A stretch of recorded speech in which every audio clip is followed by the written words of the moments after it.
Janiya Bhajite Bhajite Abhimana Odo Kripa Koro Vaishnava Tako Kripa Koro Vaishnava Tako Amita Vaishnava Vibhude Hoile Amita Vaishnava Vibhude Hoile Amani Navo Ami Ami Pratishta Shri Hridaye Dusebe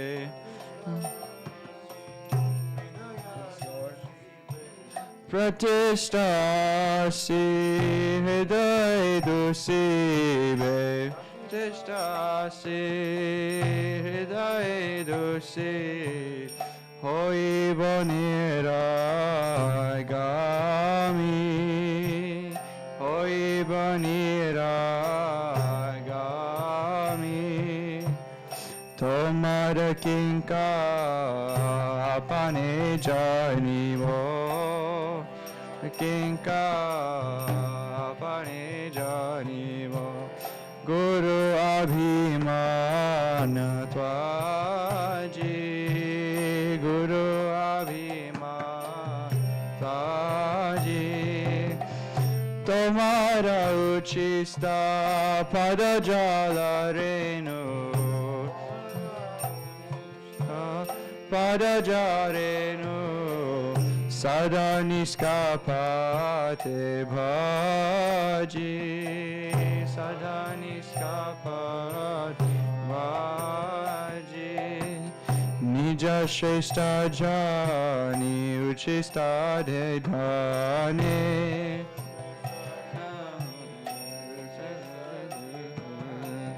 Abhimana Vara Abhimana Vara Taishishyata Takiya Sarvada Savara Loiva Pujakare Nalave Pujakare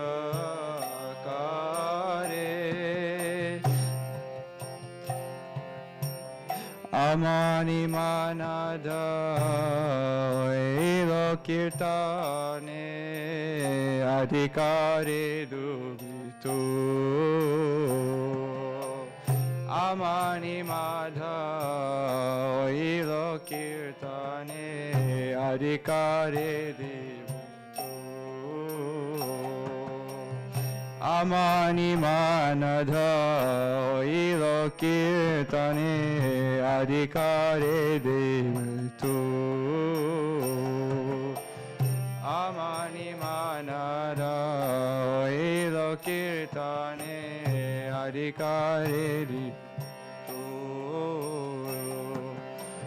Tomara Charane Niskapete Ami Tomara Charane Niskapete Ami Kariya Lutivo Bhumi Kariya Lutivo Bhumi Kripa Koro Vaishnava Tako Kripa Koro Vaishnava Tako Jaya Vaishnav Thakur, Jaya Vaishnav Thakur, Jaya Vaishnav Thakur, Jaya Vaishnav Thakur, Jaya Vaishnav Thakur, Jaya Vaishnav Thakur, Jaya Vaishnav Thakur, Jaya Vaishnav Thakur. Please bestow your mercy, O Vaishnav Thakur, by knowing my relationship with Sri Krishna and constantly engaging in bhajan. My false ego will thus be dispelled. If I develop the idea that I am a Vaishnav, then I will never become humble. My heart will become contaminated with the desire to receive honor from others, and I shall go to hell. I will know myself to be your servant, having given up the false conception of being Guru. With sincerity, I shall always honor your reverence, the water that has washed your feet and the dust of your feet. If I consider myself to be superior to all and give my remnants and so forth to others, the weight of my false pride will become very heavy. Thus, always remaining in the mood of your disciple, I will not accept worship from others. If I renounce the desire for honor for myself and instead offer respect to others, you will give me the qualification to perform kirtan. Without duplicity, I shall cry and roll on the ground at your lotus feet. Jai Shri Vaishnava Thakur ki jai. Nitai Gaur.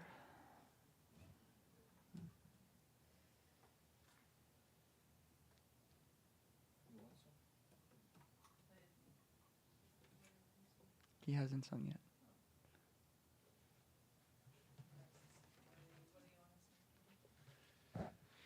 Gore taj Shri Krishna Chaitanya Prabhu Doya Koramor.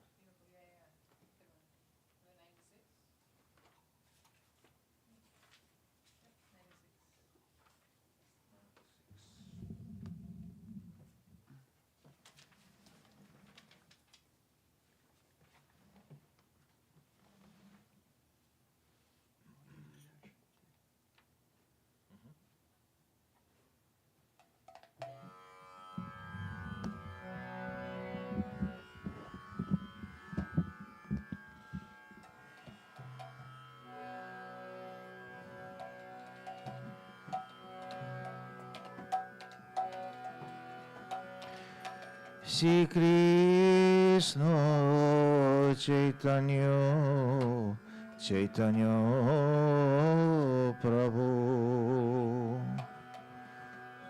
Doya Koro More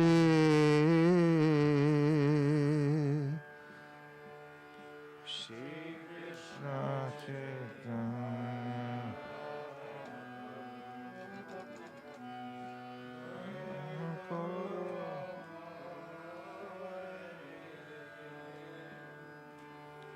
Shri Krishna Chaitanya Prabhu Doya Koro More Shri Krishna Chaitanya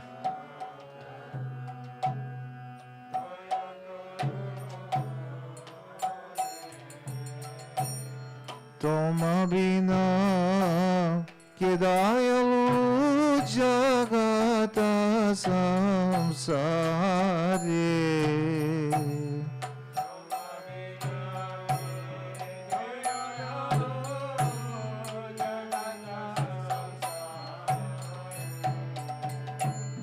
patita pavana hetu Tava avatara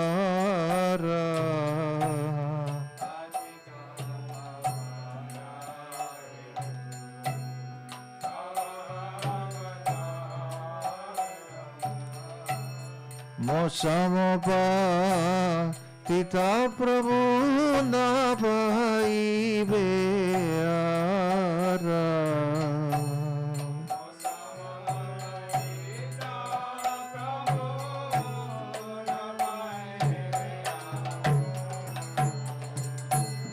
Ha Prabhu Nityananda Premanando Sukhi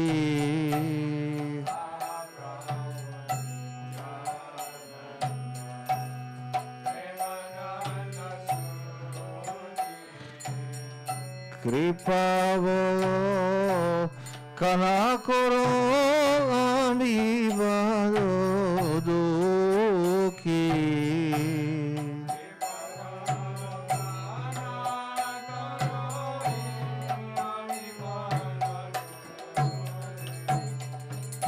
Doya Koro Sitapati Advaita Gosai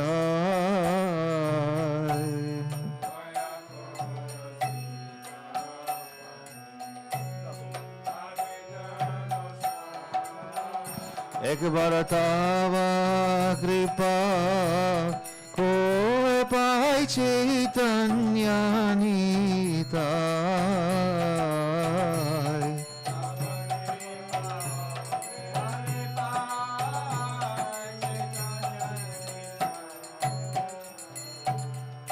দয়া করো গাদাধর প্রেমের সাগরা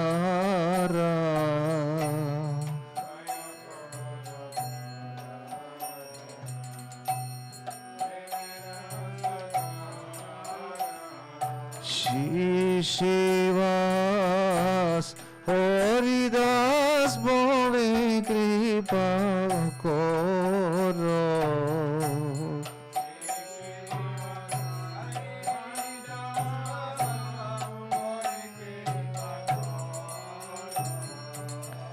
খাখা স্বরূপ সনাতন রূপর গুণা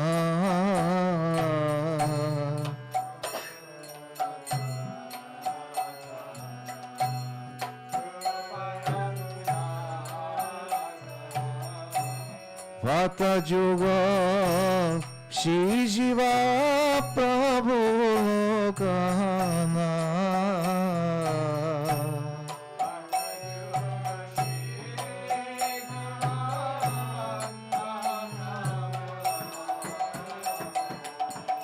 Doya Koro Shri Acharya Prabhu Srinivas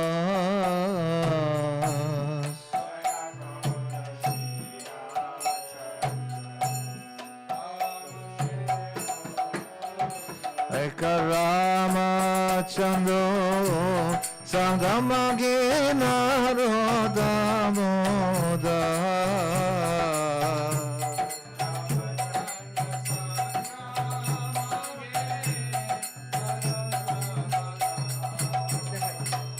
Rama Chandra Sangamage Naroda Moda Rama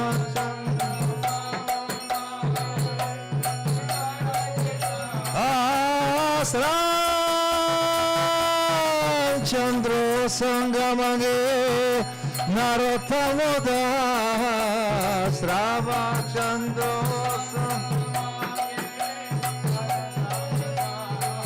Jayo Nitai Gorango Bolo Nitai Gorango Nitai Gorango Bolo Nitai Gorango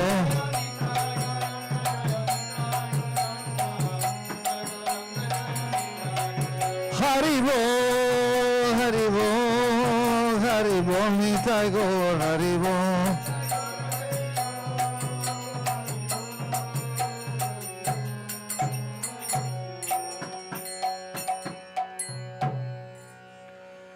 Oh, Shri Krishna Chaitanya Prabhu, be merciful to me. Except for you, who in this material existence is so full of compassion? The reason for your descent is to deliver the fallen souls. O Lord, you will not find anyone else as fallen as me. O Nityananda Prabhu, who is always joyful in ecstatic love, glance upon me with compassion, for I am very sorrowful. O Advaita Gosai, husband of Sita, be kind to me. By the power of your mercy, I can surely attain Shri Chaitanya Nitai. O Gadadhar Pandit, ocean of Prem, be compassionate to me. O Shivas Pandit and Haridas Thakur, please give me your mercy. Alas, O Swarup Damodar Goswami, Sanatan Goswami, Rup Goswami, and Raghunath Das Goswami. O Gopal Bhatt Goswami, Raghunath Bhatt Goswami, and Shijiv Goswami. O my master, Lokanath Goswami, give me your mercy. Be merciful, O Prabhu Srinivasacharya. Narottam Das begs for the association of Ram Chandra Kaviraj. Shri Narottam Das Thakur ki jai.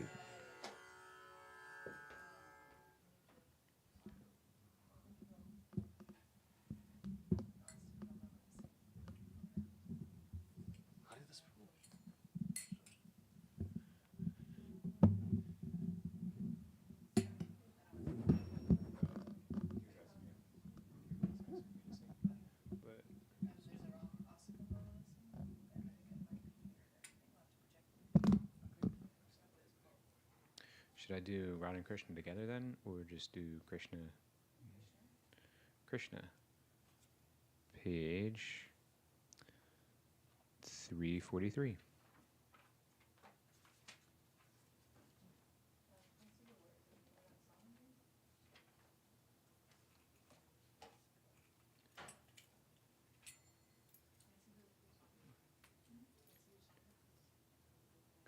Krishna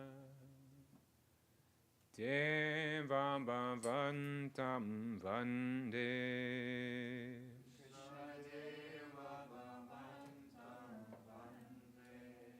Krishna Deva Bhavantam Vande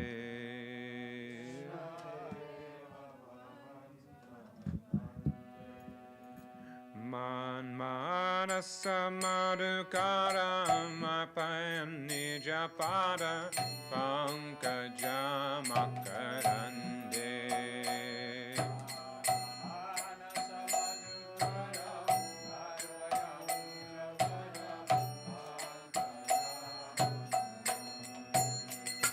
Krishna Deva Bhavantam Vande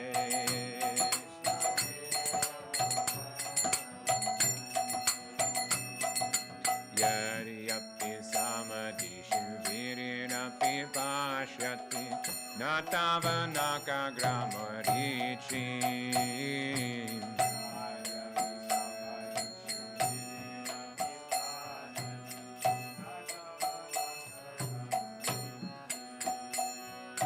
Idami Chami Nishami Atavachuta Tadapi Kripan Bhutavichi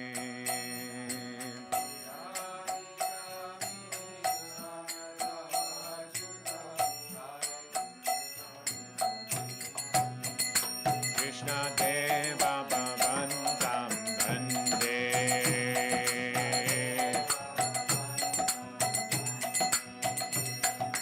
Bhaktirudanchati Yaryapi Madhava Natvai Mama Tilamatri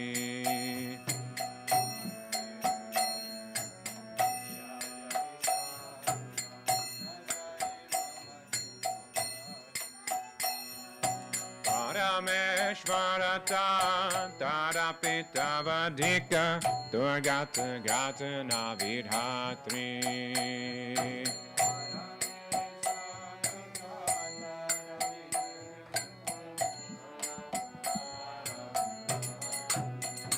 Krishna Deva Bhavantam Vande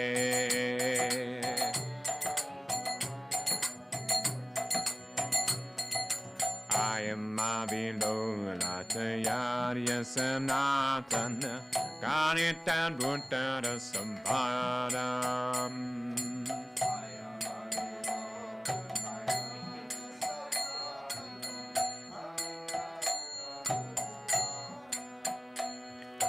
Nivasata Nityami Amrita Nindini Vindan Madhuri Masadam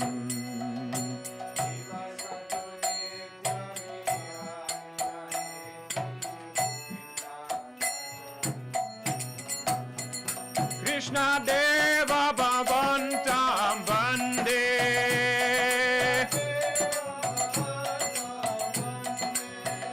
Krishna Deva Bhavantam Vande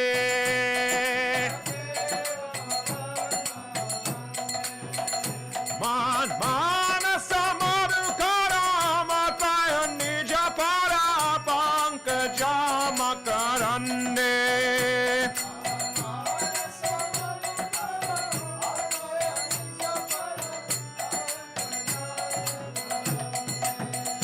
Krishna Deva Bhavantam Vande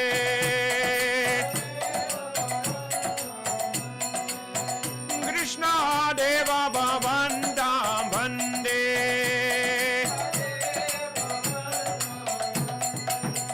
Krishna He Krishna He Krishna He Krishna He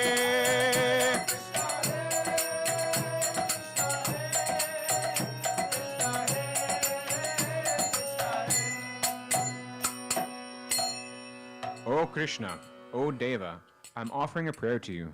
Kindly place the bee of my mind within the honey of your lotus feet. Although Brahma in full samadhi cannot catch a glimpse of even a ray of the effulgence emanating from the tips of your toenails, still, O Achyuta, having heard of the waves of your astonishing mercy, I long to receive your grace. O Madhava, although I don't possess even a sesame seed of bhakti for you, still, since you are the supreme controller, you can make the impossible possible. O Sanatan, because your lotus feet are filled with the most wonderful rass, let the bee of my mind always reside unwavering in that nectar, which puts everything else to shame, for the essence of all sweetness.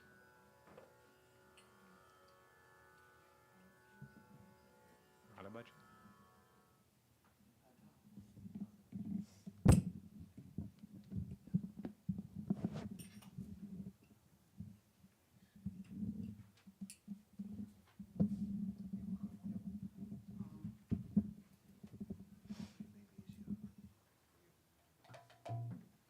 Sure.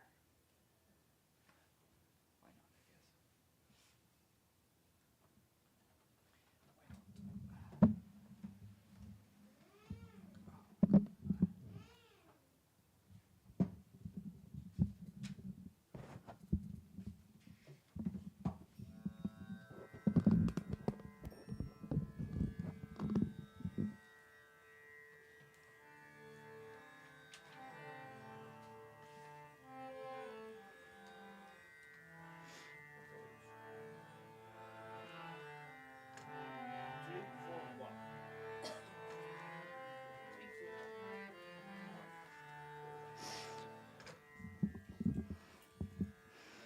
Radhe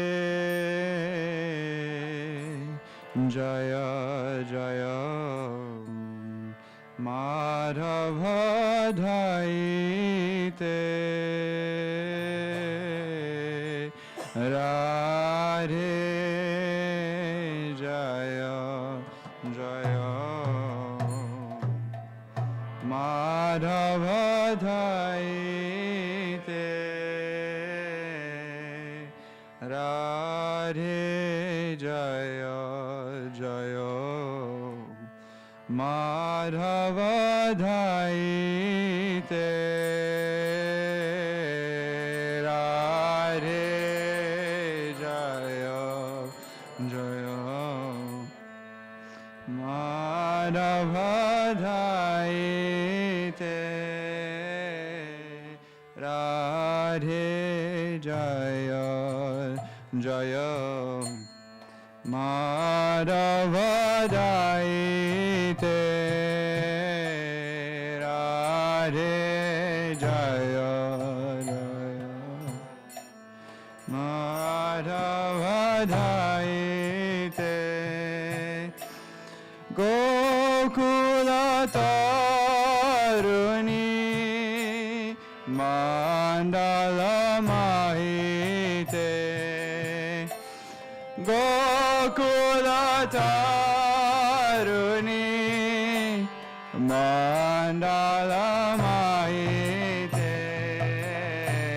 Radhe Jaya Jaya Madhava Dhaite Radhe Jaya Jaya Madhava Dhaite Damodara Rati Vadhana Veshe Damodara Rati Vadhana Veshe Hari Nishkuta Vrinda Mavipineshe Hari Nishkuta Vrinda Mavipineshe Radhe Jaya Jaya Madhava Dhaite Radhe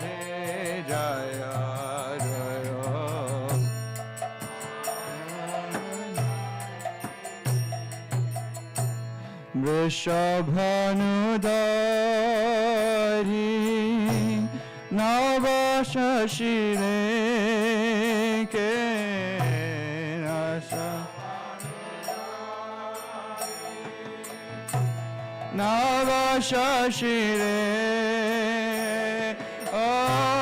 Lalita Saki Guna Ramita Vishake Lalita Saki Guna Ramita Sake Radhe Jaya Jaya Madhavadaite Radhe Jaya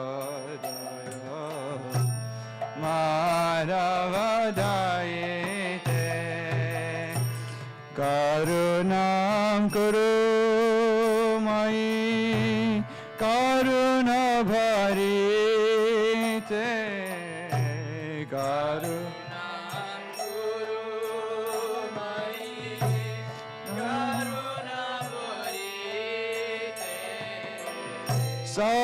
Sanaka Sanatana Varnita Charite Sanaka Sanatana Varnita Charite Radhe Jaya Jaya Madhavadaite Radhe Jaya Jaya Madhavadaite Hare Krishna Krishna Krishna Hare Hare Hare Rama Hare Rama Rama Rama Hare Hare Hare Krishna Krishna Krishna Hare Hare Hare Rama Rama Rama Hare Hare Hare Krishna Krishna Krishna Hare Hare Hare Rama Rama Rama Hare Hare Bolo Hare Krishna Krishna Krishna Hare Hare Hare Rama Rama Rama Hare Hare Hare Krishna Krishna Krishna Hare Hare Hare Rama Rama Rama Hare Hare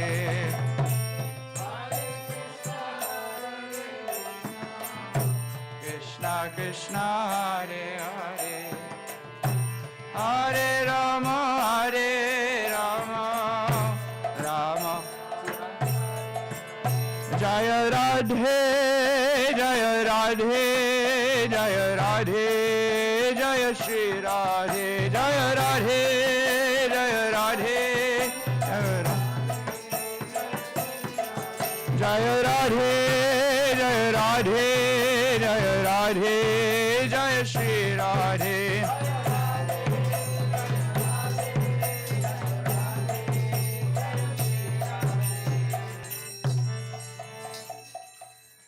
Oh, Radha, all glories to you, O beloved of Madhava. Your glories are sung by the circle of the youthful maidens of Gokula. O you whose attire increases Damodar's affection. O queen of the Vrindavan forest, you are the pleasure garden of Sri Hari. From the ocean of Brishabhanu Maharaj, you arise like the new moon. O dearmost friend of Lalita, O you who captivate the heart of Vishaka with your charming qualities, bestow your compassion upon me. O you who brim with compassion, your transcendental qualities and character are described by Sanak and Sanatana. Srila Rupa Goswami ki jai.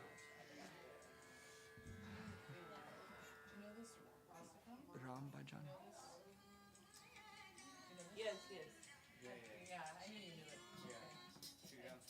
Yeah, I knew you knew it. Okay. I'm gonna put the words here. I will send you the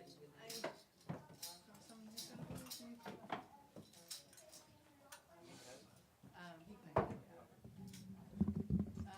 gonna put the words on the Oh, I gotta sing? Okay. he's up in Houston right now. Yeah, they sing this every day. They sing this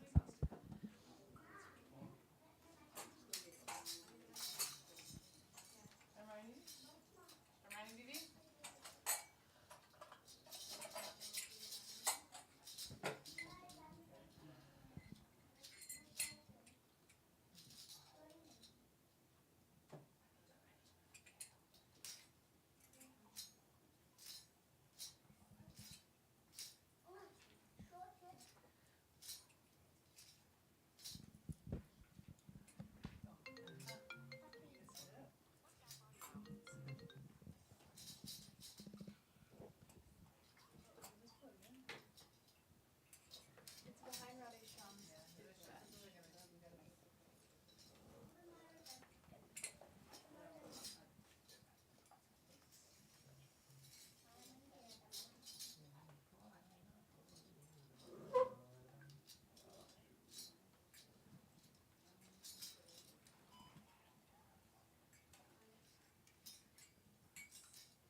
Do you want to hear YouTube first of it, or you know it? No, I got it. You got it?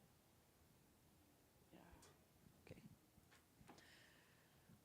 Shri Ramachandra Bhagwan ki jai. Shri Ramachandra Kripalu Bhaj Man Haran Bhav Bhaya Darunam नव कंज लोचन कंज मुख कर कंज पद कंजारुणम कंदर्प अगणित अमित छवि नवनील नीरद सुंदरम पट पीत मानहु तडित रुचि शुचि नौमि जनक सुतावरम भज दीन बंधु दिनेश दानव दैत्य वंश निकंदनम रघुनंद आनंद कंद कौशल चंद दशरथ नंदनम सिर मुकुट कुंडल तिलक चारु दारु अंग विभूषणम आजानुभुज शर चाप धर संग्राम जित खर दूषणम इति वदित तुलसीदास शंकर शेष मुनि मनरंजनम मम हृदय कंज निवास कुरु कामादिखल दल गंजनम श्री राम श्री राम श्री राम श्री रामचंद्र कृपालु भज मन हरण भव भय दारुणम कंज लोचन कंज मुख कर कंज पद कंजारुणम. We gonna repeat? No? Okay.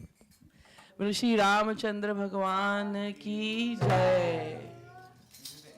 Siyavar Ramchandra की जय.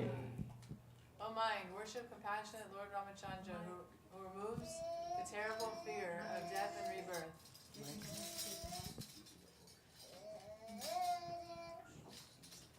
His eyes and face, hands and feet are as lovely as new lotus blossoms, the color of dawn. Lustrous with the infinite radiance of innumerable Kamadevs, the enchanting god of love, beautiful as a gathering cloud, deep blue with rain, his yellow silks flashing like pure lightning. To that husband of Janak's daughter I bow. Adore Lord Ram, radiant as the sun, protector of the destitute, destroyer of demon dynasties, descendant of the Raghus, son of Dasarath, bright moon of the Koshal kingdom, and the root of all joy. A crown on his head, fine earrings, and a lovely tilak, noble limbs adorned with armlets and jewels. His long arms reach to his knees, a sign of his divinity. Bearing bow and arrow, he vanquished in battle the demons Kara and Dushana. Tulsidas says, O Lord Ram, delighting the minds of the great god Shiva, the divine serpent Shesh, and the holy sages, destroying desire and the other inner enemies, may you always dwell in the lotus of my heart. Jai Jai Shri Ram. Beautiful, huh?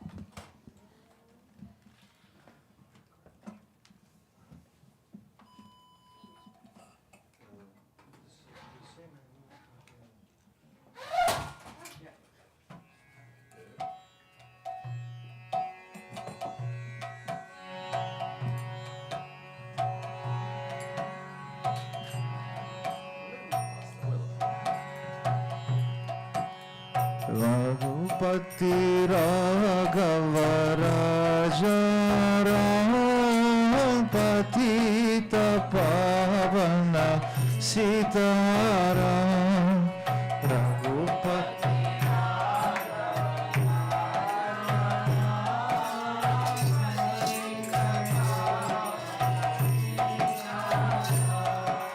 Raghupati Raghava Raja Ram Patita Pavana Sitaram.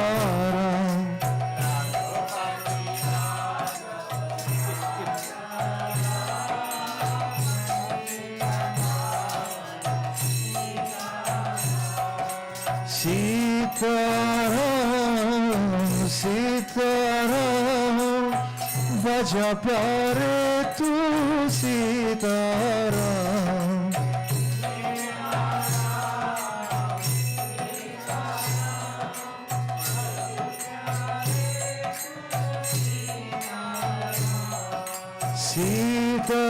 Sitaram, Sitaram, baja pyare tu Sitaram.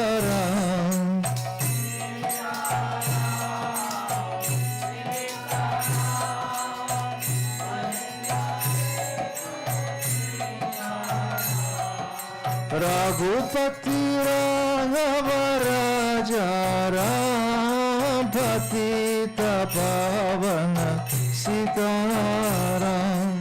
Raghupati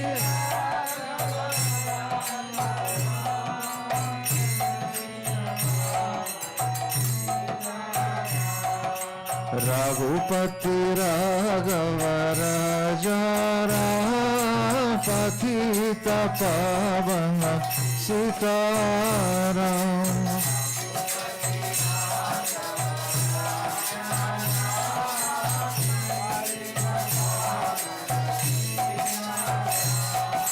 Shri Ram Jai Ram Jai Jai Ram.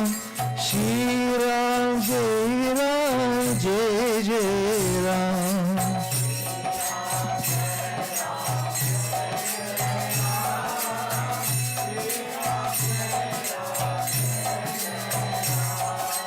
Shri Ram, Jai Ram, Jai Jai Ram. Shri Ram, Jai Ram, Jai Jai Ram.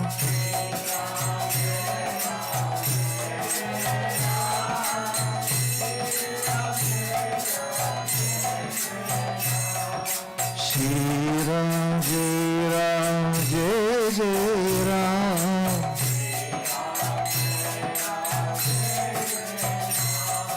Shri Ram, Jai Ram, Jai Jai Ram.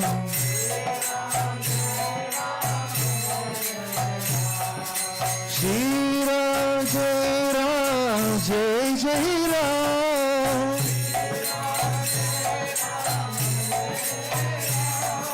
Shri Ram, Jai Ram, Jai Jai Ram.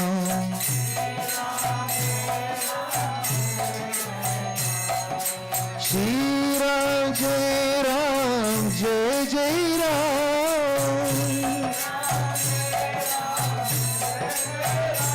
Shri Ram, Jai Ram, Jai Jai Ram.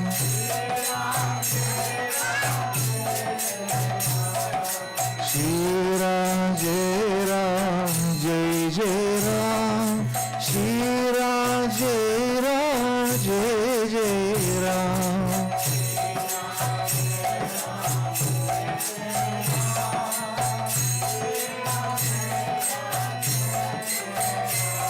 Shri Ram, Jai Ram, Jai Jai Ram. Shri Ram, Jai Ram, Jai Jai Ram.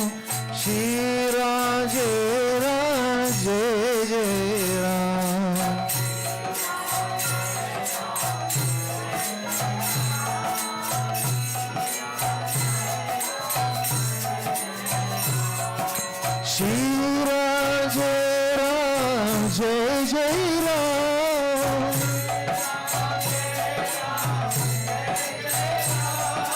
Shri Ram, Jai Ram, Jai Jai Ram.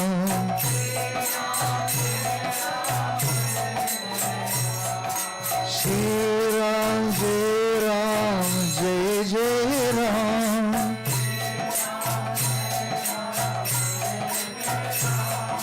Shri Ram, Jai Ram, Jai Jai Ram.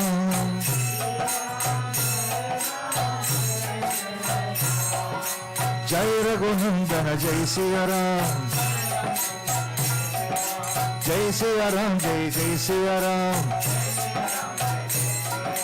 Jai Siya Ram, Jai Jai Siya Ram. Jai Siya Ram, Jai Jai Siya Ram. Jai Siya Ram, Jai Jai Siya Ram. Jai Siya Ram, Jai Jai Siya Ram.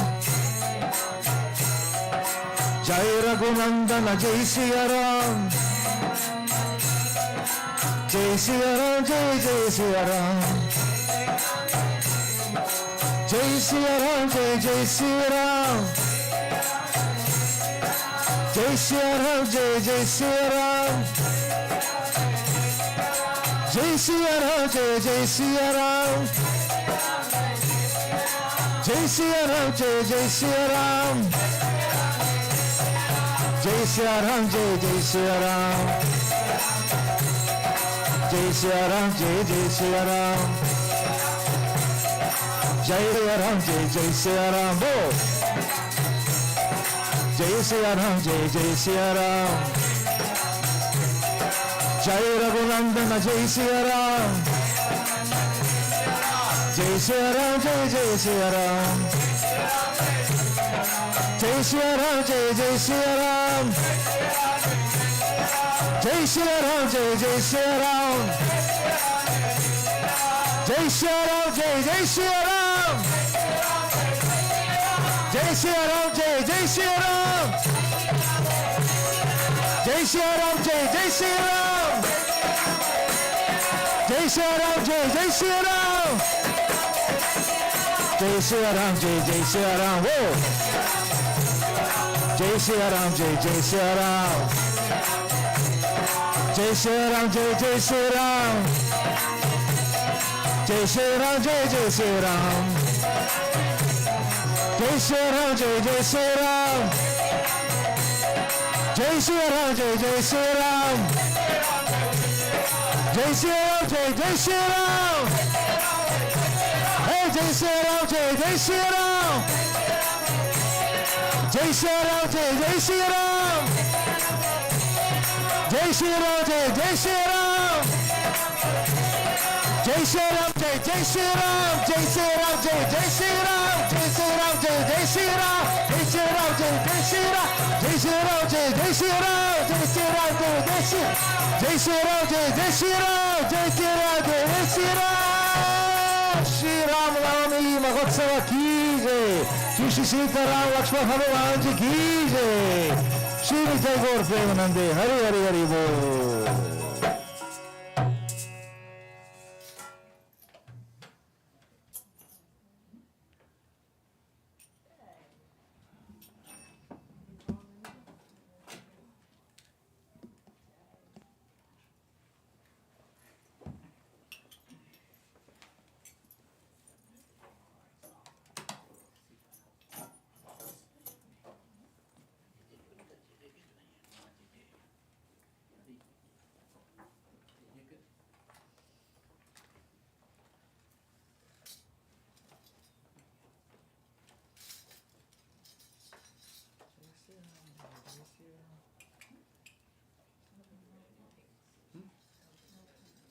No pinks.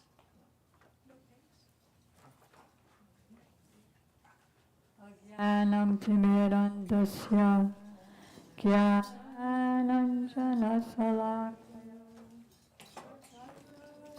nalitam yena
First, I offer my unlimited obeisances in the dust of the lotus feet of my most worshipful Diksha Gurudev, Nityalila Pravishta Om Vishnu Pad, Astotra Sat Shishimad, Srila Vedanta, Swami Prabhupada, and the same unlimited obeisances in the dust of the lotus feet of my most worshipful Shiksha Gurudev, Nityalila Pravishta Om Vishnu Pad, Astotra Sat Shishimad, Srila Bhakti Vedanta, Narayan Goswami Maharaj, and Srila Bhakti began Parati Goswami Maharaj. To our grandfather gurus, Shishimad Bhakti Pragyan Keshava Goswami Maharaj, and Shishimad Bhakti Siddhanta Saraswati Thakur Prabhupada, to all of his divine associates, and to all the assembled devotees, and the assembled devotees, Diksha Gurus, who are my Shiksha Gurus, Shishimad Bhakti Vedanta Madhav Maharaj, Shishimad Bhakti Vedanta Ban Maharaj, Shishimad Bhakti Vedanta Siddhanti Maharaj, and Sri Vaisheshika Prabhu. So, thank you all for coming. Today is a very, very auspicious day. The appearance day of Lord Ramchandra. Jai Shri Ram. But not only his appearance day. This is Rama Navami, which means he appeared on the 9th day of the moon. But also, it's the day that his coronation was supposed to happen. But instead, his exile happened. It's also the day of his return to Ayodhya 14 years later. And it's also the day of his final coronation. So it's many, many auspicious days today. So why, Sarda, can you put flowers around them? Thanks. So why are we worshipping Lord Ramchandra today? Why do we worship any avatar or devotee of the avatars on their appearance and disappearance days? Because it doesn't matter when they appeared or disappeared, but because they're transcendental personalities, and because they appeared in the first place to give compassion for all living entities. So even though they appeared 500 years ago, or in the case of Ramchandra, millions of years ago, they're present till today. And so they're very pleased when anyone is glorifying them. And they give special mercy. They take away all obstacles in our devotion and give all auspiciousness.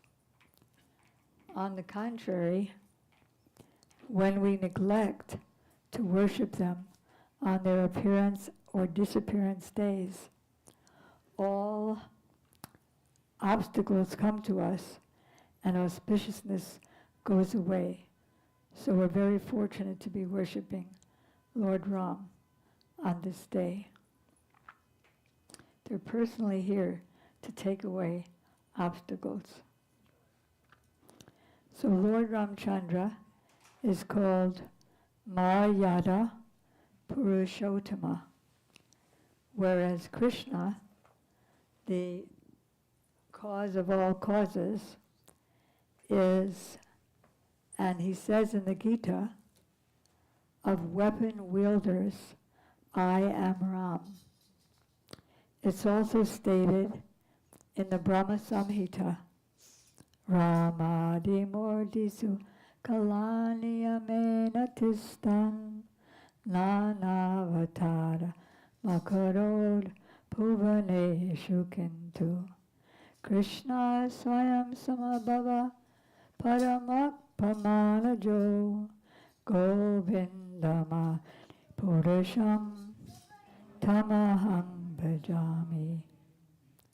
That is, I worship Sri Krishna, Sri Govinda, the primeval Lord, who is like a full moon. So when there's a moon, everybody knows that there's also going to be a half moon, a quarter moon, a no moon. So Lord Ramchandra is one of the most important plenary portions of Sri Krishna. And he is known as he's known as Maryada Purushottama. That means, Maryada means rules and regulations and etiquette. So he was a perfect king who taught by his own example how to follow society's etiquette above his own personal desires. Whereas Krishna is called Lila Purushottama, which means he's the Supreme Personality of ecstatic pastimes that transcend rules and regulations. When he was a young boy, he was a very naughty boy.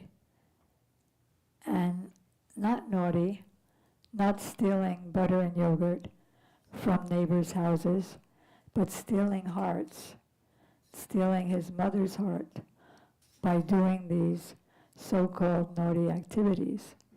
And then when he became a youth, he acted against the moral principles of rules and regulations and danced with millions of other men's wives, because Krishna is beyond rules and regulations. He's also beyond reproach. Sri Isopanishad says that he has no material body. His body is not like a machine. He is a vidam, just like the sun can evaporate liquid from any dirty place and make that place pure, but the sun never becomes impure. Similarly, Krishna, our Srila Prabhupada, when he was visiting Boston in 1969, he said that one Indian gentleman said that, how can I worship Krishna? He stole other men's wives, millions of them, and danced with them all in Rasa Lila. So Prabhupada said, so my answer to him was, no, it's not like that. Rather, you have stolen Krishna's wife, because you're thinking that your wife belongs to you, but actually your wife is Krishna's energy. Everyone belongs to Krishna. Also, Ram is said to be Maryada Purushottama, and yet there are so many things, so many activities that he performed, which you could say is outside etiquette. For example, there was this one little girl. She was a sabra, a very low class, low-born girl, but she had a very saintly spiritual master, and she served him from her young childhood all the way to her youthhood, and then her old ladyhood. And then he was so pleased with her that he said, you will meet, I'm giving you a mantra, and by this mantra, if you say it regularly, you'll meet the Supreme Lord Sri Ram face to face. And she had so much faith in her Gurudev that after he left the world, she would sweep her all of her pathways from the forest to her house, that, oh, he may come any day now. But she was doing that for years and he wasn't coming. But then one day he came and she saw his lotus feet. And she was preparing fruits for him, berries for him and other things, thinking, today he'll come, today he'll come. And she had so much eagerness and so much patience that she just kept making the fruits. And then the day that he came, she was feeding him the fruits. And Lakshman, Rama's brother, was sitting with Ram and like making faces. Because not only was she low class born, but she was also tasting each fruit to test them, to make sure they were sweet. And when it was good, she would give that to Ram, and Ram was eating it, and Lakshman was going like that. And if it wasn't good, she'd just toss it. Also, he made friends with monkeys. The Supreme Personality of Godhead made friends with monkeys and bears. And one of his great friends was Jatayu, who was a vulture. So when Ravana, because I think you basically know the pastimes, we'll go through it beginning to end, but these are just little excerpts to show the principle that even though he's Maryada Purushottama, there's so many places where he wasn't, oh, I'm a king, I can't associate with monkeys or bears or vultures.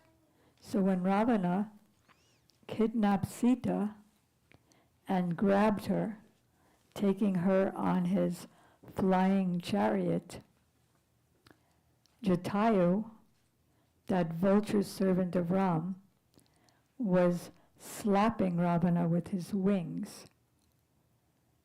And Ravana was even becoming unconscious sometimes. But then finally, Ravana took his sword and chopped off the wing of Jatayu. And they were way up in the air, so Jatayu fell down to the ground and died. But before he died, when Ravana was searching for Sita, the goddess of fortune,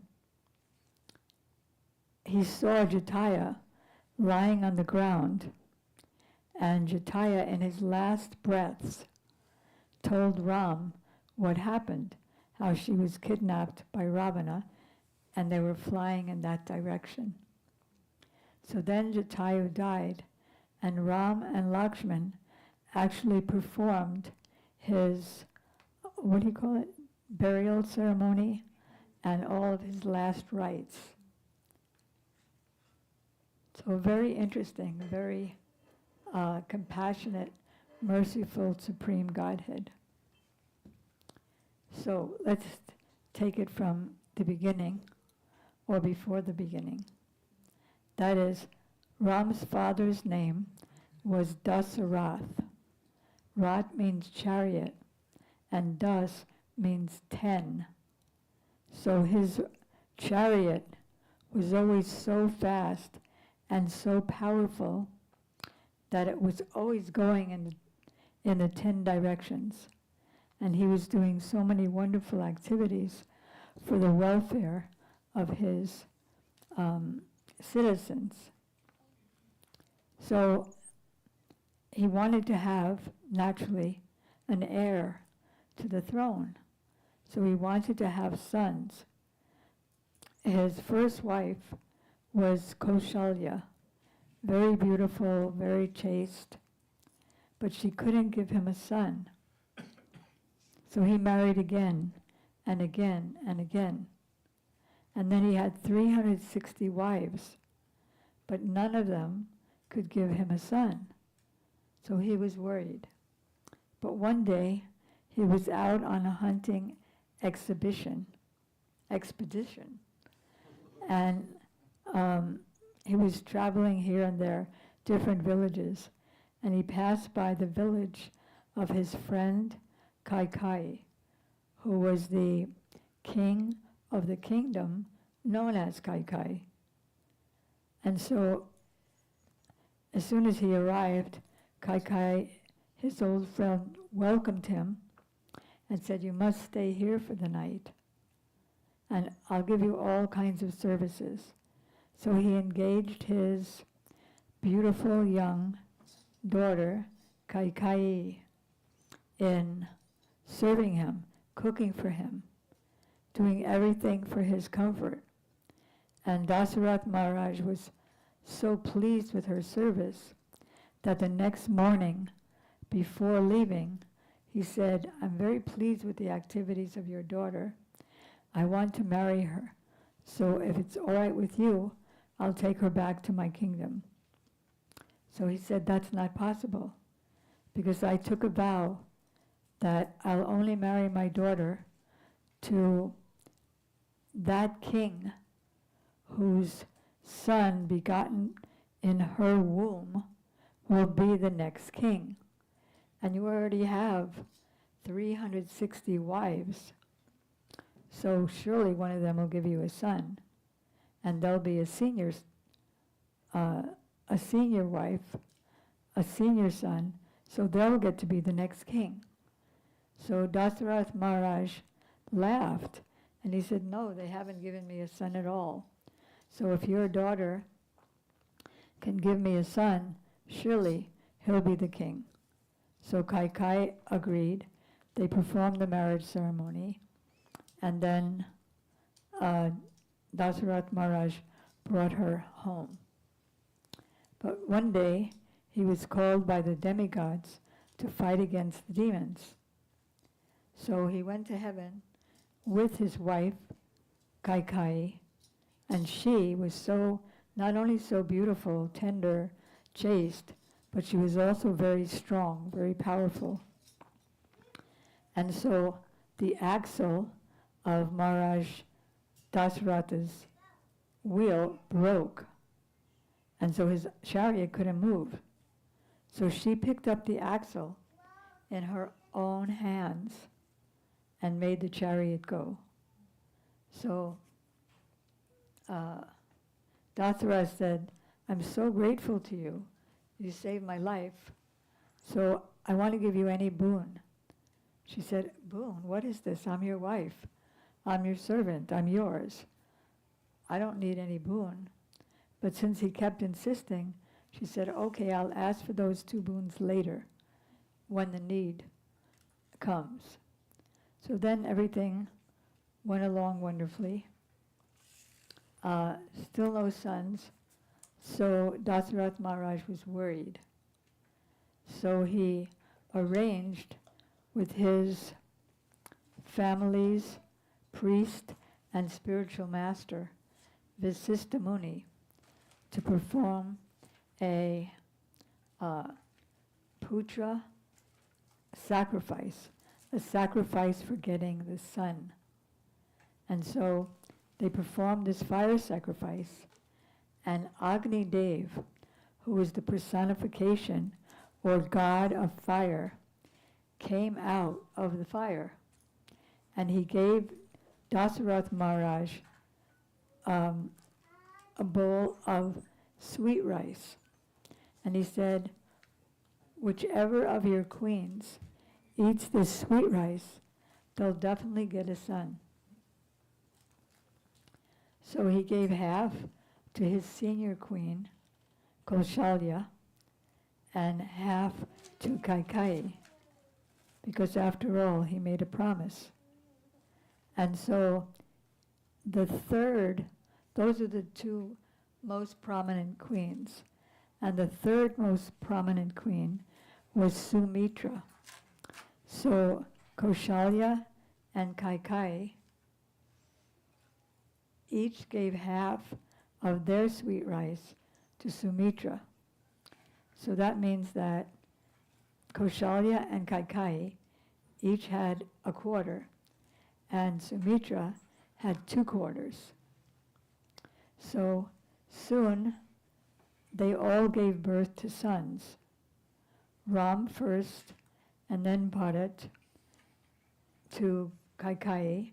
Kaushalya gave birth to Ram, and Sumitra, she naturally gave birth to twins, and that was Lakshman and Shutrigna. Then, when they were young boys, they all went to the ashram of their teacher, Vasistha, and they learned many things. Then when they came out of school, they were growing up knowing all these arts. And then one day, when they were young men, 13, 14, there was a visit from Viswamitra Muni. And Viswamitra Muni said to Dasarath, I want a favor from you. Of course, because in Vedic culture, the kings were servants of the Brahmanas, because in Varnashram Dharma, it was essential that the Brahmins be the leaders of society, because they had all the qualities of controlling the senses, controlling the mind. They were allowed to accept charity, and they could also give charity. So they were the guides.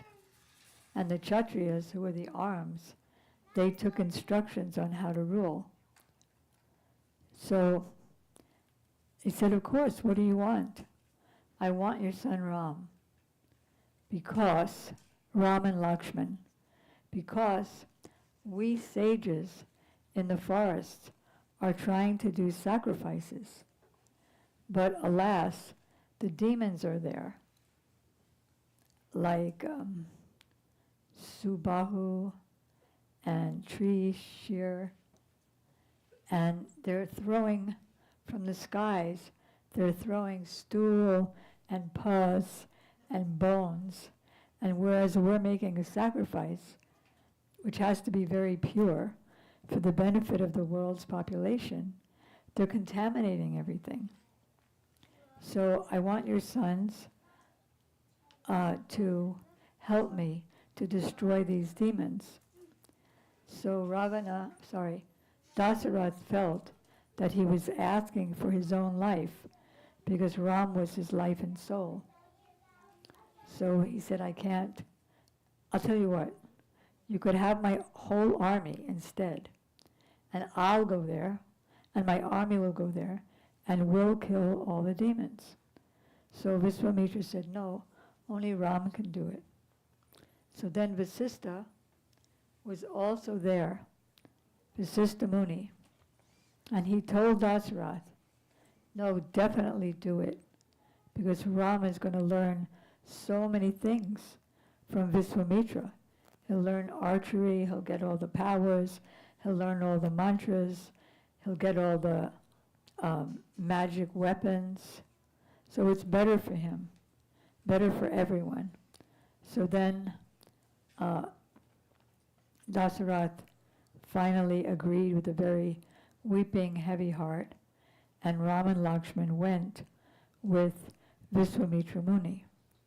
And then Viswamitra Muni trained Ram in everything. And then the next time there was a sacrifice and all these contaminations were falling, Ram killed three demons. Well, not killed. One of them he threw far away, and the other two he just killed. The one that he threw far away his name was Marich. Now, I skipped some part that was very important. When he was just a little boy, he was the light of everyone's life. And especially, he was the life of Kaikeyi.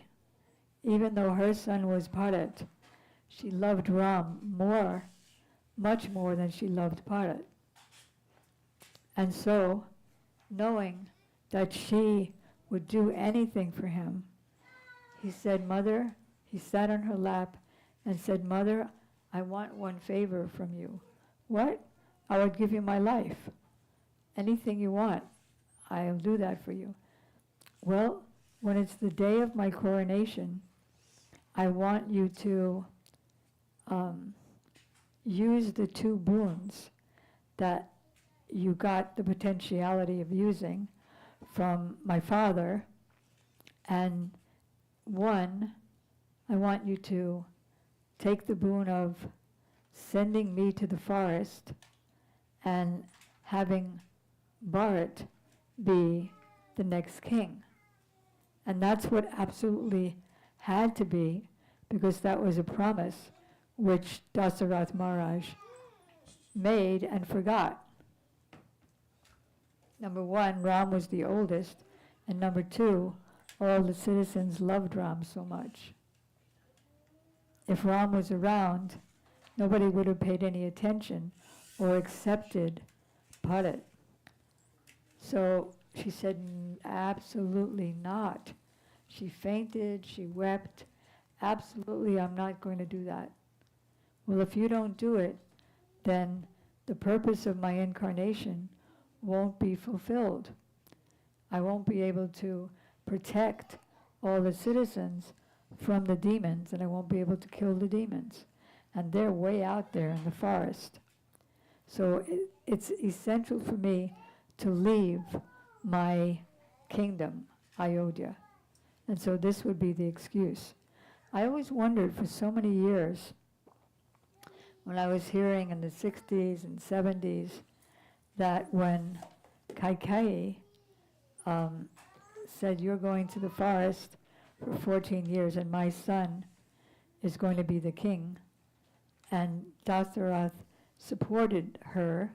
He had to, because he had promised her the 2 boons, or he felt that he had to, by Lord Ram's desire. I never understood.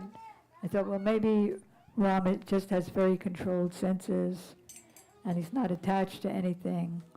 But I didn't know until the 90s, when Gurudev explained it, that it was Ram's desire, and Kaikeyi was fulfilling Ram's desire, which nobody else could have.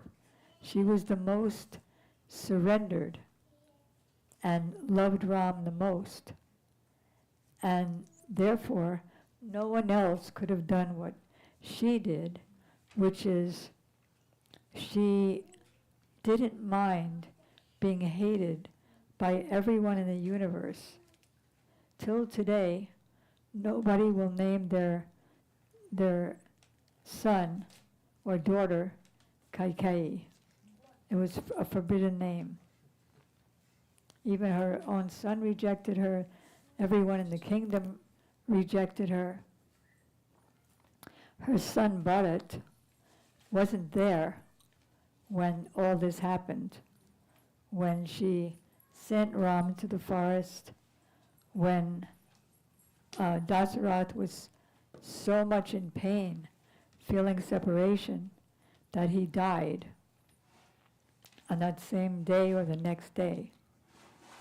Now Bharat, he was away from town visiting his maternal uncle. Otherwise, none of this would have happened. Ram never would have left. He would have condemned his mother right on the spot. But by the will of Lord Ram, he was away for a few days, and it was exactly those few days. So when Bharat came back to Ayodhya, he didn't see the happy Ayodhya that he was used to seeing. Everything was desolate, gray, like a desert. And he went into the quarters of his mother, Kaikeyi, and said, what happened? Where's father? Where are your ornaments? Why are you dressed like this? Why are you dressed in white? So she said, it was for you, Bharat. I did this all for you, so that you would be king. Ram was supposed to be coronated, but I sent him to the forest. And in fact, when Kaikeyi was in the anger room, there's a room in every queen's palace, or there was in the Vedic times. When they would become angry, they would go into a room which was called Kop Bhavan, means the anger room. And they would throw off all of their opulent clothing, put on some rags, scratch the floor, and just weep. So that's what Kaikeyi did. And when Dasarath came to see her, to see what the problem is, when she first said what 2 boons she wanted, he said, all right, no problem. I can make Bharat the king. but don't send Ram to the exile for 14 years. But she was insistent. Why? Because Ram was insistent. As you know, nothing happens. Janmad yasa yaton vayat iteratas charte svabhigyan swarat means that the supreme absolute truth is fully independent. Nothing indirectly, everything indirectly and directly is controlled by him. Everything emanates from him. Everything is maintained by him. And in the end, he takes everything in, just like a spider. Do you know that the spider web comes from the spider's saliva? Well, it does. And then he plays in his web, he catches all the little insects, and then he takes everything back into himself. So, same thing with Rama Lila. Everything is happening by his desire. I remember when I was in India, and I was at a very rich person's house, and they were playing the Ramayana on the TV. So the rich man put a big garland. He wasn't even a devotee, but everyone loves the Ramayana so much that he put a big garland on the TV set. And our Gurudev, Srila Bhaktivedanta Narayan Goswami Maharaj, Basanti and I were once visiting him in Houston, and I had to ask him a question, one of my millions of questions, by which, or because of which, Gurudev gave me the nickname Question Rani, and said, your questions will never stop. So I knocked on his door. He opened the door. He was putting on, you know those Indian shirts where you tie it here? And he had been watching Love and Kush on the TV. So I was trying to ask him my question, and he wasn't paying any attention.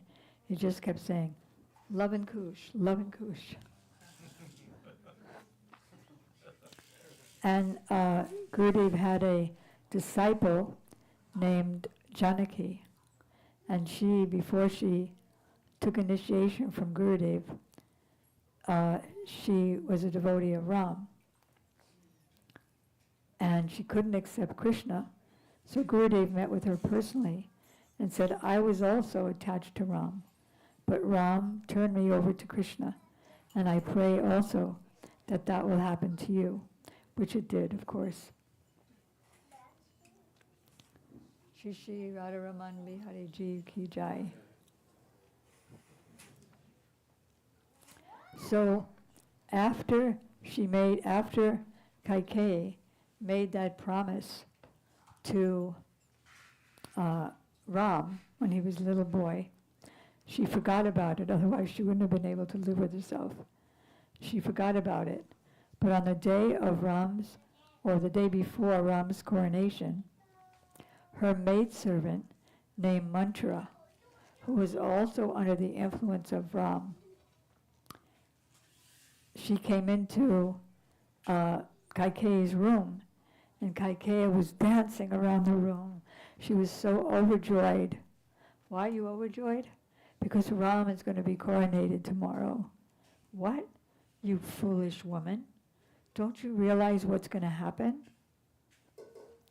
If Kaushalya's son gets the kingdom, then she'll be the queen mother. And what will you be? Bharat will be the servant of Ram, and you'll just be the servant's mother. How can you tolerate that? And first, she wasn't paying attention. But then, Ram reminded her that you made this promise to me. So therefore she became stiff. She became hard-hearted. At that point, she became what? Fully surrendered to Ram. And that's when she went into the coke oven and wept and demanded her boons. So naturally, Ram was very happy to go to the forest. That's why he came to this material world. to destroy the demons and protect the pious. So now he had just been married. I think most of you know the pastime of Ram's marrying Sita. That is, he was out in a garden with Lakshman picking flowers. They were still with Viswamitra. And Sita, she also went out in the garden to pick flowers for her worship. And so, as they were both doing that, their two eyes met and became four, and they became one at heart. And Ram was ready to kill himself because he wasn't married and he was looking at a woman. And he's so much attached to etiquette. A man will never look at a woman with any interest before he's married to her. So Ram went to Lakshman and complained, "Oh, I'm the most immoral." So Lakshman cheered him up by telling him, "If this happened, then surely you'll be married." So as they were in this city, what city? Janakpur. When he went into the city, all the young princesses of Janakpur, they all wanted to marry him because he was so beautiful. But he had taken a vow of Ekapatni vow, that he'll only have one wife. Even though his father had 360 wives, he vowed to take only one wife, Sita. But in his mind, he promised them that when I come as Krishna, then you'll all dance with me in the Rasa Leela. You'll all be gopis, and all of your desires will be fulfilled. So then, just at that time, there was a Swayambara ceremony in which the princess picks her own husband. And she's not just picking her own husband. He does something of valor. So her father, Janak Maharaj, one day when she was playing with her girlfriends, they were playing ball, throwing the ball, the flower balls, to each other. And one of the balls went underneath this big table, I don't know what you'd call it, like a throne, on which there was the bow of Shiva, which 30 men together couldn't lift. But Sita, in order to move the table, she picked up the bow like that and was looking under the table. So at that moment, her father determined that I will not marry my daughter to anyone who can't do what she can do. She's superhuman. She's a goddess. And so he was holding this Swayambara ceremony, and everybody had to try to lift the bowl. So princesses came, demigods came, even Ravana came in the midnight disguised as someone else, and he also couldn't do it. So then Viswamitra motioned. So then Janak said, I see there's no strong men here in my kingdom. I wasted my time in holding this Swayambara ceremony. And then Lakshman said, wait, you haven't seen a strong man yet. He was agitated. So then Viswamitra motioned to Ram, and only on his order, Ram in 1 second lifted the bow, strung the bow, and the bow broke. And so Sita was so overjoyed that she went to Garland, her new husband, but she was in so much ecstasy that her friends had to help her walk up to him. And then she was feeling so many ecstatic symptoms that she couldn't even lift her arms to garland him. So they all had to help her lift the garland, which reminded me of one incident.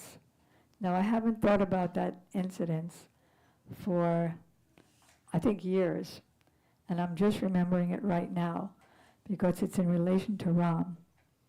So if I forget anything, can somebody help me? So it has to do with Narada Muni. And Narada Muni saw that Lord Shiva, even though he's so powerful,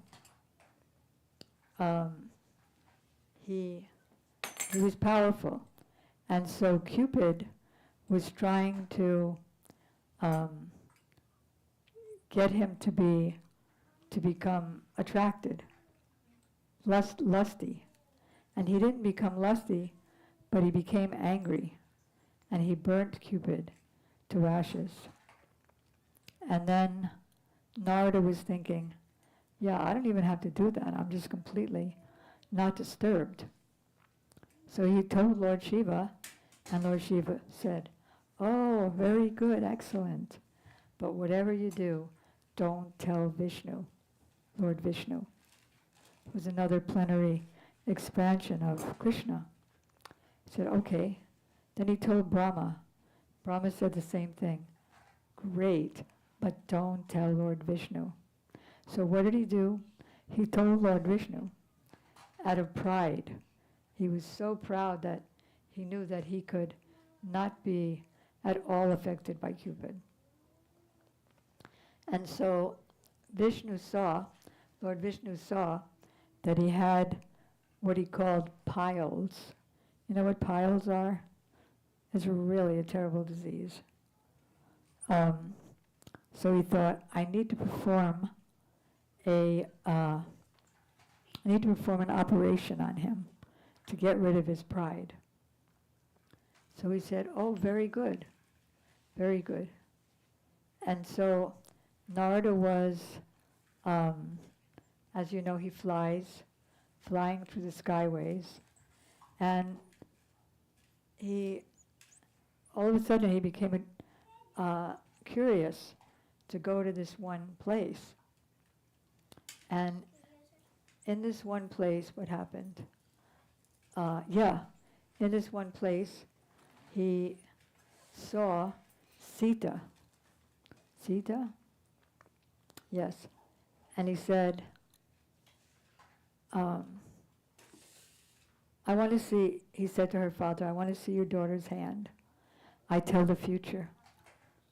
So he looked at her hand and he saw that she's going to be married to a supremely powerful, beautiful personality, the best.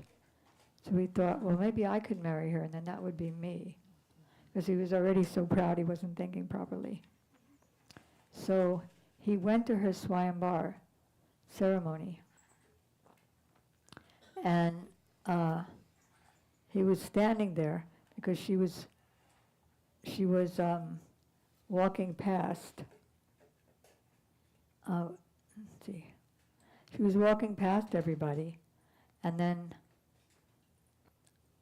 he was standing there, and she walked past him like that, and quickly ran past him. And so he tried again, because he was telling all the people there and showing his pride, that you know what he did and how proud he is. And so there were some people who knew what was happening. So then he stood right in front of her, and she just walked past him. So then he was wondering, why is she looking at me with disdain and walking past me? So he asked the men that were near him, and they said, well, just go and look at that pond there. So he looked in the pond, which was like a mirror, and he saw that he had the face of a monkey. So you can imagine how he felt. And he thought, this is Vishnu's doing. So he went to where Lord Vishnu was lying on the bed of Anantashesh, his servant who has many thousands of hoods. And Lakshmi was massaging his feet. And then he went and he saw the Lord, and he said, you did this to me. And so then all of a sudden, Lakshmi turned into Sita. And then he understood that it was an operation to get rid of his piles. And then he said, now you are going to have to take help of monkeys. So that did happen, because Ram took the help of monkeys. So a lot of pastimes mixed with a lot of pastimes. So back to the history of Ram. Where are we? Right, so then they married, and not only did they marry, but Ram had 3 brothers, as you know, Lakshman, Bharat, and Shatrughna. So all of his brothers married with Sita's 3 sisters, and they all went back to Ayodhya. And so everything was going well for some time. And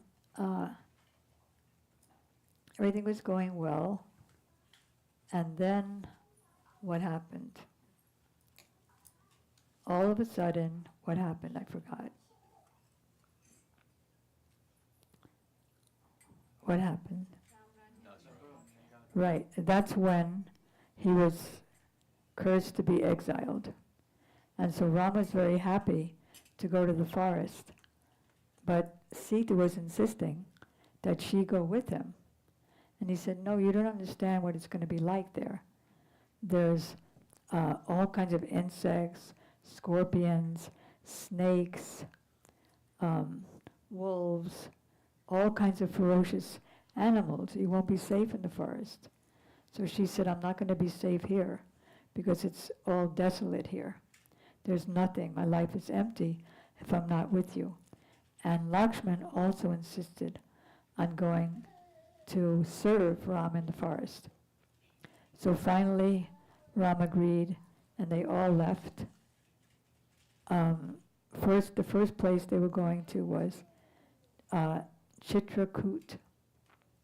And then after they left, after Dasarath died in separation, then Bharat came back. And he was saying to his mother, where is everybody? Why does everybody look so sad? Where's father? And then she said, it was all for you, dear son. So he said, you're not a mother. You're not a queen. You're a Rakshasi. There's like a man-eating demoness. I would have killed you right this moment, but I know that Ram would not be pleased with me. He wouldn't speak to me forever, because you're not supposed to kill a woman anything. And so, therefore I won't kill you, but I'm rejecting you as my mother forever. Now I'll only know you as Queen Kaikeyi, but I'll never call you mother.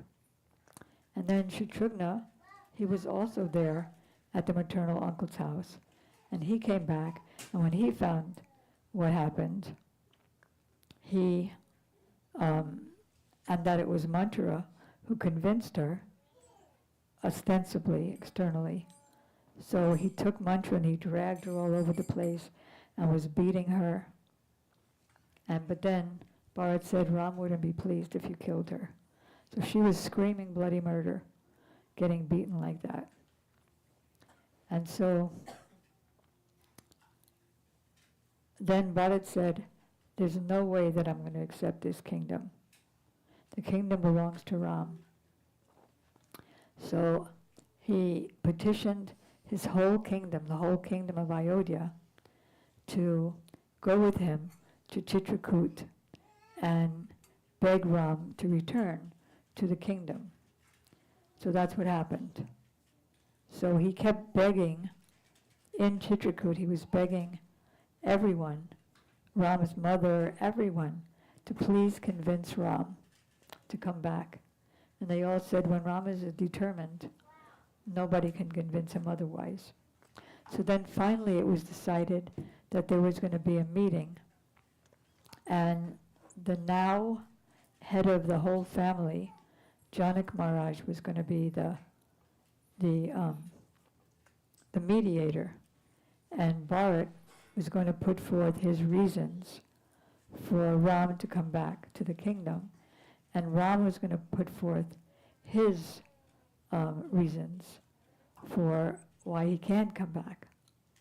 So they both gave their arguments, and then Janak Maharaj said, you won, Bharat, because your love is like an ocean. And even though Ram's love is like a big Himalayan mountains, that mountain could drown in the ocean. So everyone was cheering, yes, Ram is coming back.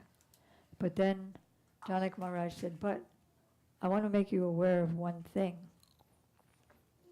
which is that it's the definition of love. Do you know what the definition of love is? You want Ram to come back for your own happiness and for the happiness of all the citizens. But you haven't asked Ram what he wants. So love means that you want to please the beloved, not that you want him or her to please you. And so Bharat said, you've given me a great shock. Before today, I never knew what the meaning of love is. And so he asked Ram, what do you want? He said, I have to follow my father's order. I'm supposed to be the personality of dharma or religion. And my father made a promise. He kept his promise. He gave me an order, so I'm fulfilling that order. But I will accept the position of the king. But you're going to be my representative, and I'm giving you my slippers, and you can discuss with the slippers how to rule the kingdom. So when Bharat went back, holding the slippers on his head, he didn't go back to the kingdom because it was a place of misery. But he went to the forest and he set up camp there, and he would worship the slippers, and the slippers would tell him how to manage, and the citizens would come to him with various questions. So that's how that went on. And even Kaikeyi came to him and begged him to please call her mother. He refused. She said, well, let me live here with you in the forest. He refused. I don't want to have anything to do with you. So then what happened? Then Ram and Sita and Lakshman went to Dandakaranya forest. And that's where they stayed most of the time. Lakshman built a hut, and everything went on very well. Lakshman would go and get the fruits and anything they need for cooking. So at that time, Ram told Sita that now I want something from you, because you're going to be in danger very soon. And so I want to protect you. So I want you to go and stay in the abode of Agni Dev, the god of fire. And Agni Dev was very pleased to keep Sita in his abode, because I forgot who told that pastime. One of the devotees told the pastime that while Ravana was doing a fire sacrifice, he eyed Agnidev's wife, Swati, or Swaha, and then Ravana kidnapped her. So he thought, yes, I'll help get Sita back, and then I'll also get my own wife back if Ravana is killed. So he agreed to protect Sita, and then, as you know, Ravana came after he ordered Marichi to become a golden deer and attract Sita, and Sita insisted Ram to go to and get that deer back for her. And then Lakshman said, no, don't go, there's danger. But Ram insisted on going, and so he killed the deer. I'm leaving out a lot of details. Some of you heard the details earlier today, and also the time is moving on. It's a very big fat book. Bear in mind, there's two big fat books.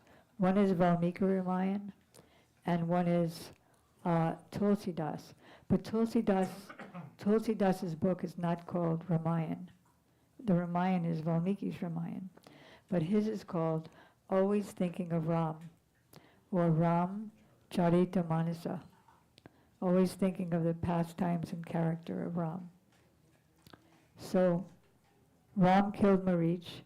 Marich called out, Lakshman, Sita, save me, in Ram's voice. And so Lakshman, Sita said, go and save him, he's in trouble. Lakshman said, there's no way that he could be in trouble. He can do anything. So Sita said, I know why you don't want to go and help Ram, because actually you're secretly desiring to marry me. But you'll never get me as a wife.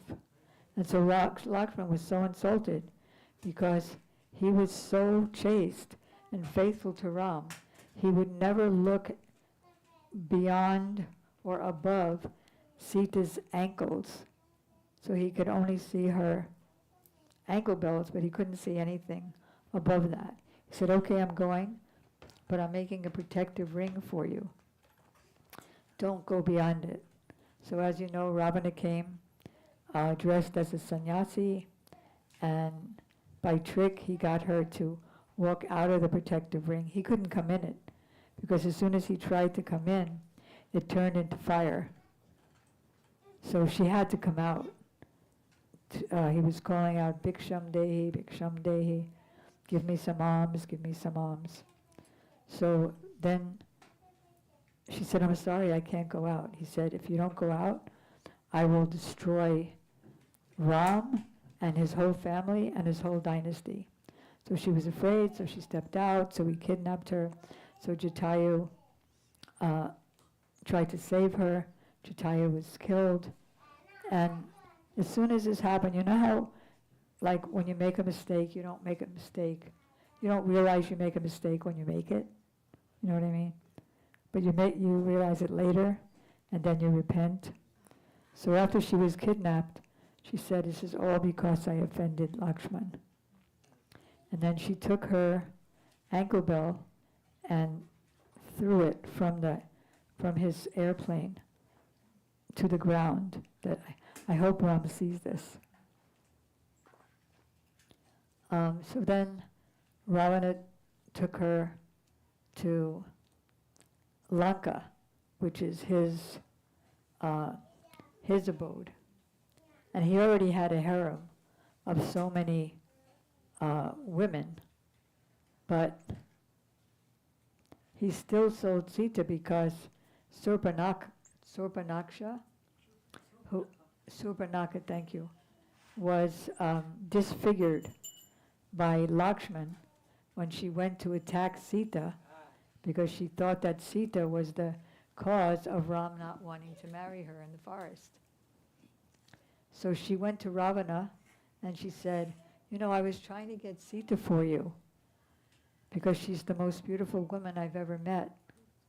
But when I was trying to get her, actually she was trying to devour her because she was a man-eating demoness.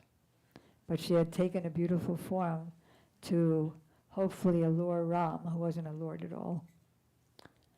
And then Lakshman disfigured her when she was trying to eat Sita. So she ran to Ravana, weeping, "Look at this, look what happened to me. I was trying to get Sita for you, but then I got disfigured. Do something to take revenge." So Ravana thought, yes, I'm going to take revenge. So he did this act of stealing Sita. He brought her to his kingdom of Lanka. And then Ram was looking everywhere for, "Oh, Sita, where are you? Where are you?" And then, as I mentioned, he got some information from Jatayu. Then he performed the burial rites of Jatayu. And then he was looking for an alliance. Who can help me? We're alone here. Who can help me? So there was another personality who was also looking for an ally, and that was Sugriva. And is Haridas here? Do you want to tell this part? Okay, What? What? I can't hear you. I have 20 minutes left? Okay. Can you tell it very fast? Can you hurry up?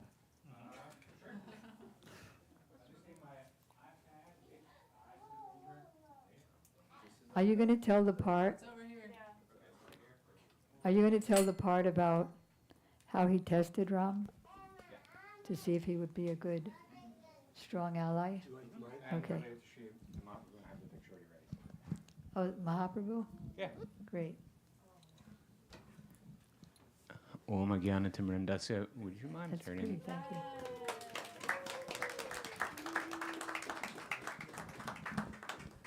Agyanatimirandasya Gyananjana Shalakaya Chakshurmilitam Yena Not be Tasmaya louder. Shrivain Maha. Nama Om Vishnupadaya Dora Prishtaya Bhutare Shrimate Bhaktivedanta Vaneti Namane. I offer my respectful obeisances unto my Gurudev, Shri Srimad Bhaktivedanta Vangas Maharaj, to my Shiksha Guru Pujani Shrimat Shanididi, to all of you, to Lord Shri Ram, Jai Shri Ram, Jai Shri Ram. Okay, so picking up, perfect point. So now Lord Ram is told by Kandamba, the demon, who's actually a Gandharva that was cursed, and he's now here to see Lord Ram. And he says, this, if you want to get Sita back, you need to make an alliance with somebody who's in a similar position to you. Sugriva, the monkey king, he can help you. So his brother had kicked him out from the kingdom and stolen his wife. And so then, they learned that he was hiding on a mountain with his 4 ministers. And so Ram and Lakshman then go to this mountain. And when Sugriva sees him from far away, he thinks, uh-oh, this is another agent of my brother Vali. By the way, point of note for everybody, I always thought when I was reading this, Bali was the same Bali Maharaj who was Prahlad Maharaj's grandson. Totally different. This is Vali, who's a monkey. Bali. Yes. So he sends his minister, Hanuman, Jai Shri Hanuman, to go and inspect these 2 godly figures. And Hanuman, he has all these mystic powers. So he takes on a shape and he goes and inspects them. But immediately upon seeing Ram, he has these overcome with these feelings of devotion, and he knows that they're good. So he then talks with them. They share their story. He says, oh, I know where Sugriva is, and he brings them up to Sugriva. Sugriva is still also like pretty scared.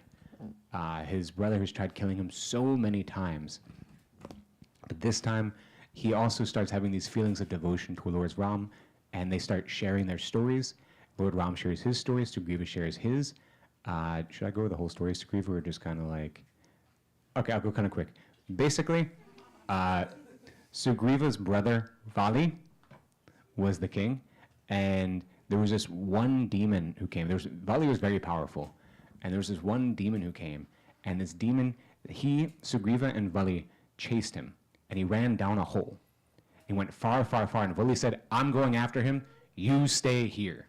And Vali is the king, Sugriva is the not king. He's like, okay, I must obey. 1 year passes by, and then suddenly he hears this blood-curdling yell. And not only was it blood-curdling, blood actually boiled up to the top of the hole. And Sugriva, fearful, thinking, oh my God, my brother has died. This demon's going to come and destroy us. He takes a boulder, covers the hole, and he goes back to the kingdom, and he becomes the king. Vali didn't die. And when he got to the end of the hole and found the boulder covered, he was enraged. I don't know how he got out, but he did. And when he finally came, he was so overwhelmed with anger towards his brother Sugriva, he started just beating him and fighting him, kicked him out of the kingdom, and took his wife, and he sent many people many times to try and kill him. This mountain was a special mountain. So now we're going to hear about how Sugriva tests Lord Ram. And so Sugriva, now he's like so scared of Vali that Vali's so powerful. How powerful is he? He's so powerful that this one demon who was terrorizing on the earth, he went to the bottom of the ocean, challenged Varuna. And Varuna said, you know, there's only one person who can fight you. It's not me. Varuna saying it's not me. He said, Vali, go fight Vali. And Vali kicks this demon, and it's like in the shape of a bull. And he actually takes him and he tosses him, kind of like Krishna with the ass demon, the Dhanikasaur. And eventually he throws him, and he lands on this mountain. And the sage who was living on this mountain was really upset because there's now this dead, decaying, rotting carcass on his mountain. And so he then curses Vali, if you come within 4 miles, or maybe 4 kilometers, whatever, of this mountain, you will turn to stone. Okay, so Sugriva says, Ram, if you can move these demons' bones, which are ginormous, then I'll know you're strong enough. So Ram kicks him, makes easy, no problem. Okay, Sugriva's kind of like, okay, cool. But he's like, I'm not totally convinced. So then he challenges Ram one more time to pierce the 7. In the version I found on the database, it said sal trees, but in my... It's a type of... Okay, tall trees. 7 tall trees. Ram, no problem, takes out a special arrow, pulls it back, through, 7 trees, pierce them. Not only does it pierce them, he's so good, the arrow then comes back, lands in his quiver. Well, first it went all the way down to the earth and all the lower earthly places, then it came back and went into his quiver. Can you repeat that? First it went down into the earth, then into all the lower places, then into his quiver. And that's when Sugriva said, okay, let's do it. And so then and there they went. Actually, they did a yagna beforehand, but sorry, I skipped that part. Then and there they go back to, I think it's called Kinchini. Kishkinda. Yeah, Kishkinda. They go back to Kishkinda, and there Vali is enraged when he sees his brother. How dare he come? How dare he come? So he just immediately storms out and starts beating Sugriva, and they start having this big fight. Sugriva is actually able to handle him for a bit, but Vali is really powerful. And so Ram is there in the bushes. He's ready to shoot his bow, but there was one problem. Monkey brothers look alike. So Ram couldn't tell which one to kill. And so Sugriva gets beaten really badly and then runs away. And the next one's like, why'd you do that? You promised. And it's like, I didn't know you guys look so alike. So he says, I have an idea. Wear this sash. And so he puts a special sash on him. And then they go back immediately. And this time, Vali's wife, she's smart, Tara. She looks, she goes, it's a trap. And she goes, I've heard about this Lord Ram. I think that Lord Ram is helping him. It's a trap. Why would your brother come back? You're easily going to kill him. But Vali is so angry. He does not care. He hears all the glories about Ram, but instead he goes to fight his brother. This time he starts beating up his brother really, really badly. But this time, as he's raising up to take a big blow, Ram right through the center of Vali's chest. And Vali's like, but before he dies, he accuses Ram. He goes, how could you do this? This is also the gopis. They look at Krishna. Ram, he killed somebody from, like, totally not right, not cool. It was unarmed combat, wasn't like at all fighting with him, not cool. Definitely goes against morality. But Ram says, no, it's part of moral standards because you had treated your brother poorly. You were not doing the right thing as the king, therefore it was okay, and you're a monkey. Therefore it's okay for me to kill you.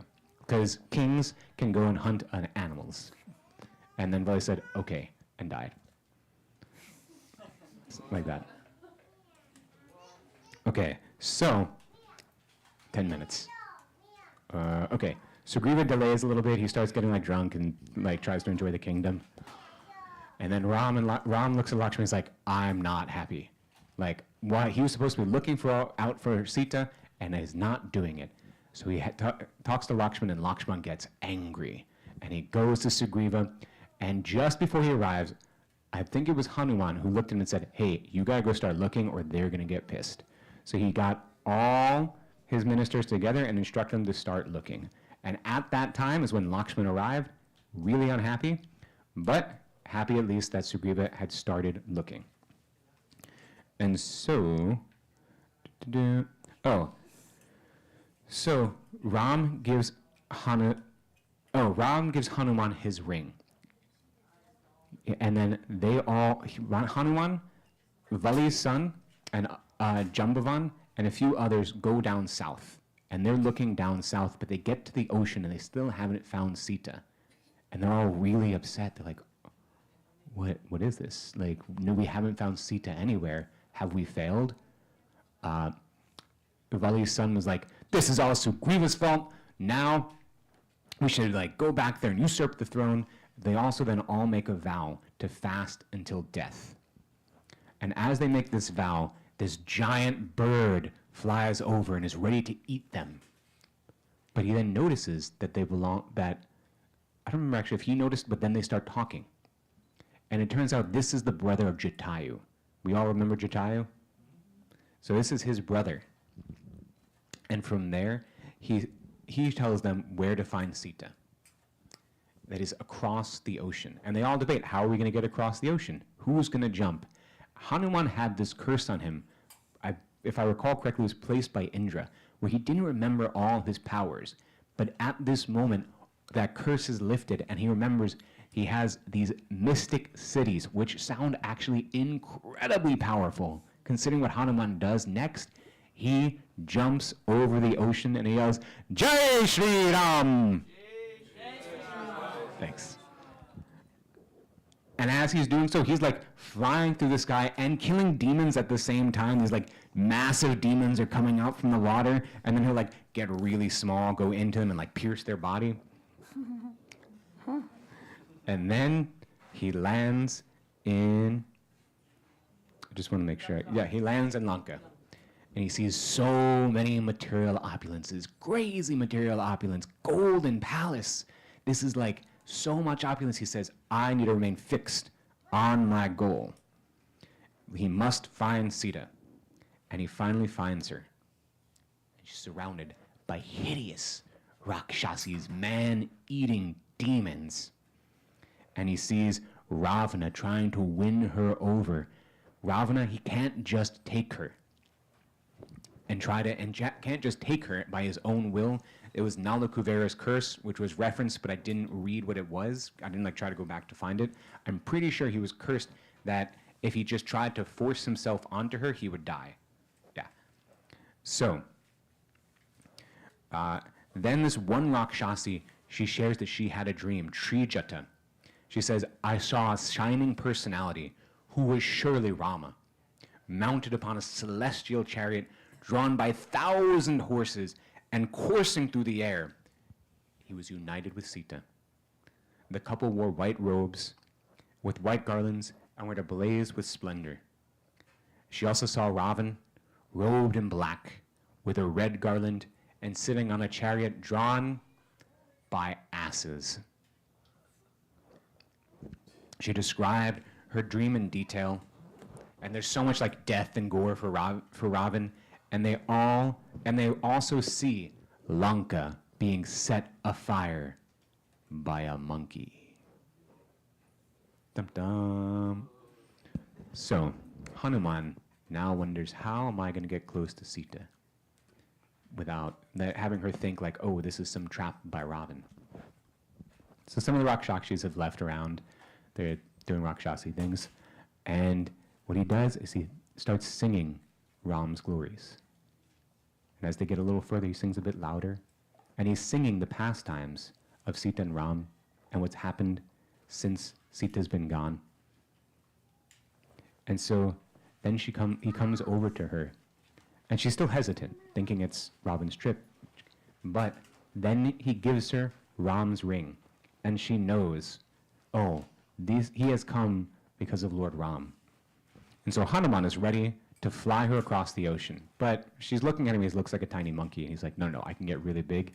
And he shows her he can get the size of a mountain. But then there's a problem, two problems. One, the Rakshasas are going to try to fight, and it'll be really hard for her to hang on. And then two, Sita vowed to never touch a man, which is very important for the end of the story. The end of like the whole, not my part, but the whole Ramayana. So she gives him two tokens so that Ram can know who she was, that he truly saw her. She tells him the story about this one time where that only Ram knows of, where he saved her from a crow that had at least a Brahmastra weapon on her. He ended up piercing that crow's eye and blinding him. Then additionally, she takes out a gem from her hair and gives it to Hanuman and says, with the message, even as Vishnu rescued the goddess of earth from the depths of the ocean, you should descend into the midst of the Rakshasas and save me. And so with that message, Hanuman then is ready, but before he goes, he wants to test the strength of the Rakshasas a little bit. And he also wants to do some damage. So, Make it more of a summary. Sure. He destroys them. And then, last of a summary. And then he lets himself get caught. And so Vibhushan, who's Ravan's brother, he says, you can't kill him. It's totally against like all the rules. I don't know why now he chooses to follow the rules, but he says, okay, fine. Monkeys, they like their tails. Let's light his tail on fire. And so Hanuman, with his tail on fire, then is ready to start setting Lanka ablaze. And when Sita hears that his tail is on fire, she prays to Agnidev, please, I forgot the exact words, but if I've done anything positive, please keep his tail cool. And so he feels his tail being cool. He feels his tail being cooled, and that's how he knows. He's like, oh, either this is Lord Ram or Sita's mercy upon me. And so he sets the whole place ablaze. I also wanted to talk about this painting, how much, for me, like this reminds me so much of Srila Prabhupada. Like the face looks like Srila Prabhupada so much, like Srila Prabhupada in London. And then like, who else jumped across a whole ocean for us, to destroy this super opulent place, the people, like the crazy ideas, I am God, you're God, there is no God, life just randomly happened from a bunch of nothingness. And then just like Hanuman is like this dancer pose, when Srila Prabhupada arrived on the Jaladuta, he prayed, I am just like a puppet in your hands, so if you've brought me here to dance, oh Lord, make me dance, make me dance, make me dance as you like. I have no knowledge, oh, I forgot what he says. Wait, I have no, what does he say has none of? And I have no knowledge, but I have strong faith in the holy name of Sri Krishna. Therefore, if you like, oh man, that's Make actually, my words successful. oh yeah, make my words successful. Great. Anyway, that's like, so to me, like Hanuman, this part jumping across, setting the world on fire, setting Lanka on fire, is just like Srila Prabhupada, jumping across the ocean, setting the world on fire with the message of Krishna consciousness, reminding people that there is a God, This is not just a crazy godless place where you should just build ginormous golden castles and make up crazy random theories about things, but really there is order, meaning, and purpose. And so I'll finish then with Hanuman gets back to Lord Ram. He says, I've seen Sita. He tells him the story. And then he also gives the ring. And after he gives the ring,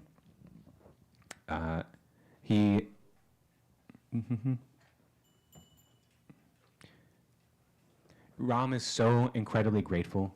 He says, just like Krishna with the gopis, Ram says, the only thing I can give to you is my hug. I cannot pay you.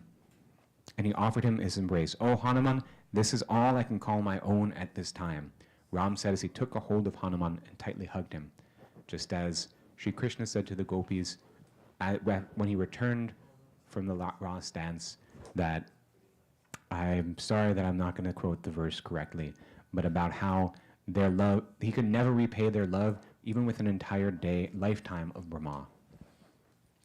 So with that, say Gaur Premanande, Hari Hari Bol. Very good. Thank you. Jai Shri Ram.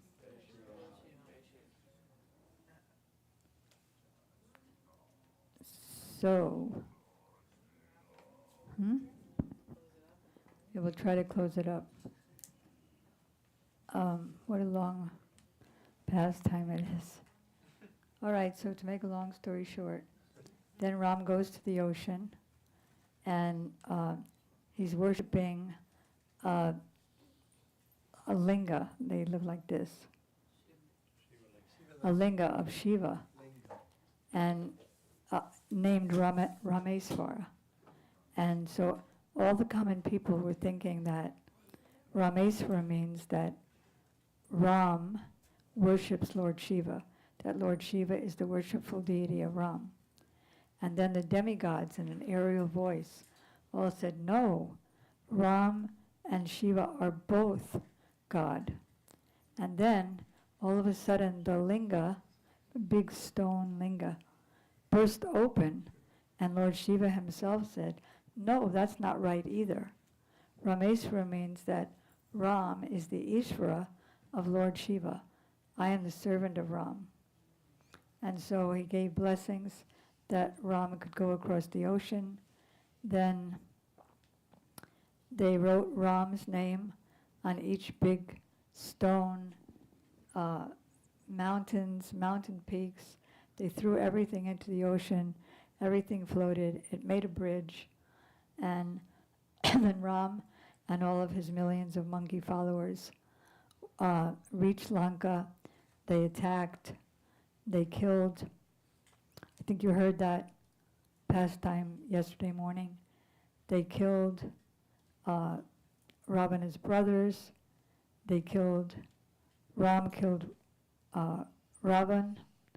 And then he returned to Ayodhya on a flower airplane with Sita and Lakshman, and Hanuman also went back.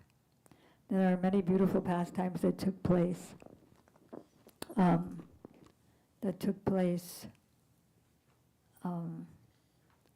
When they were back in Ayodhya for 11,000 years.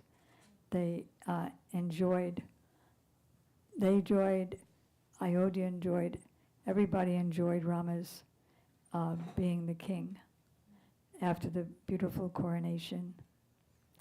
And then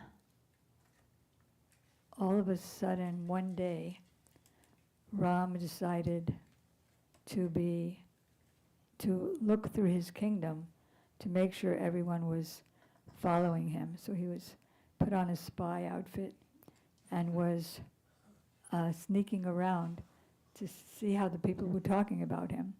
And there was one drunken, am I doing your part now? No, you can do it.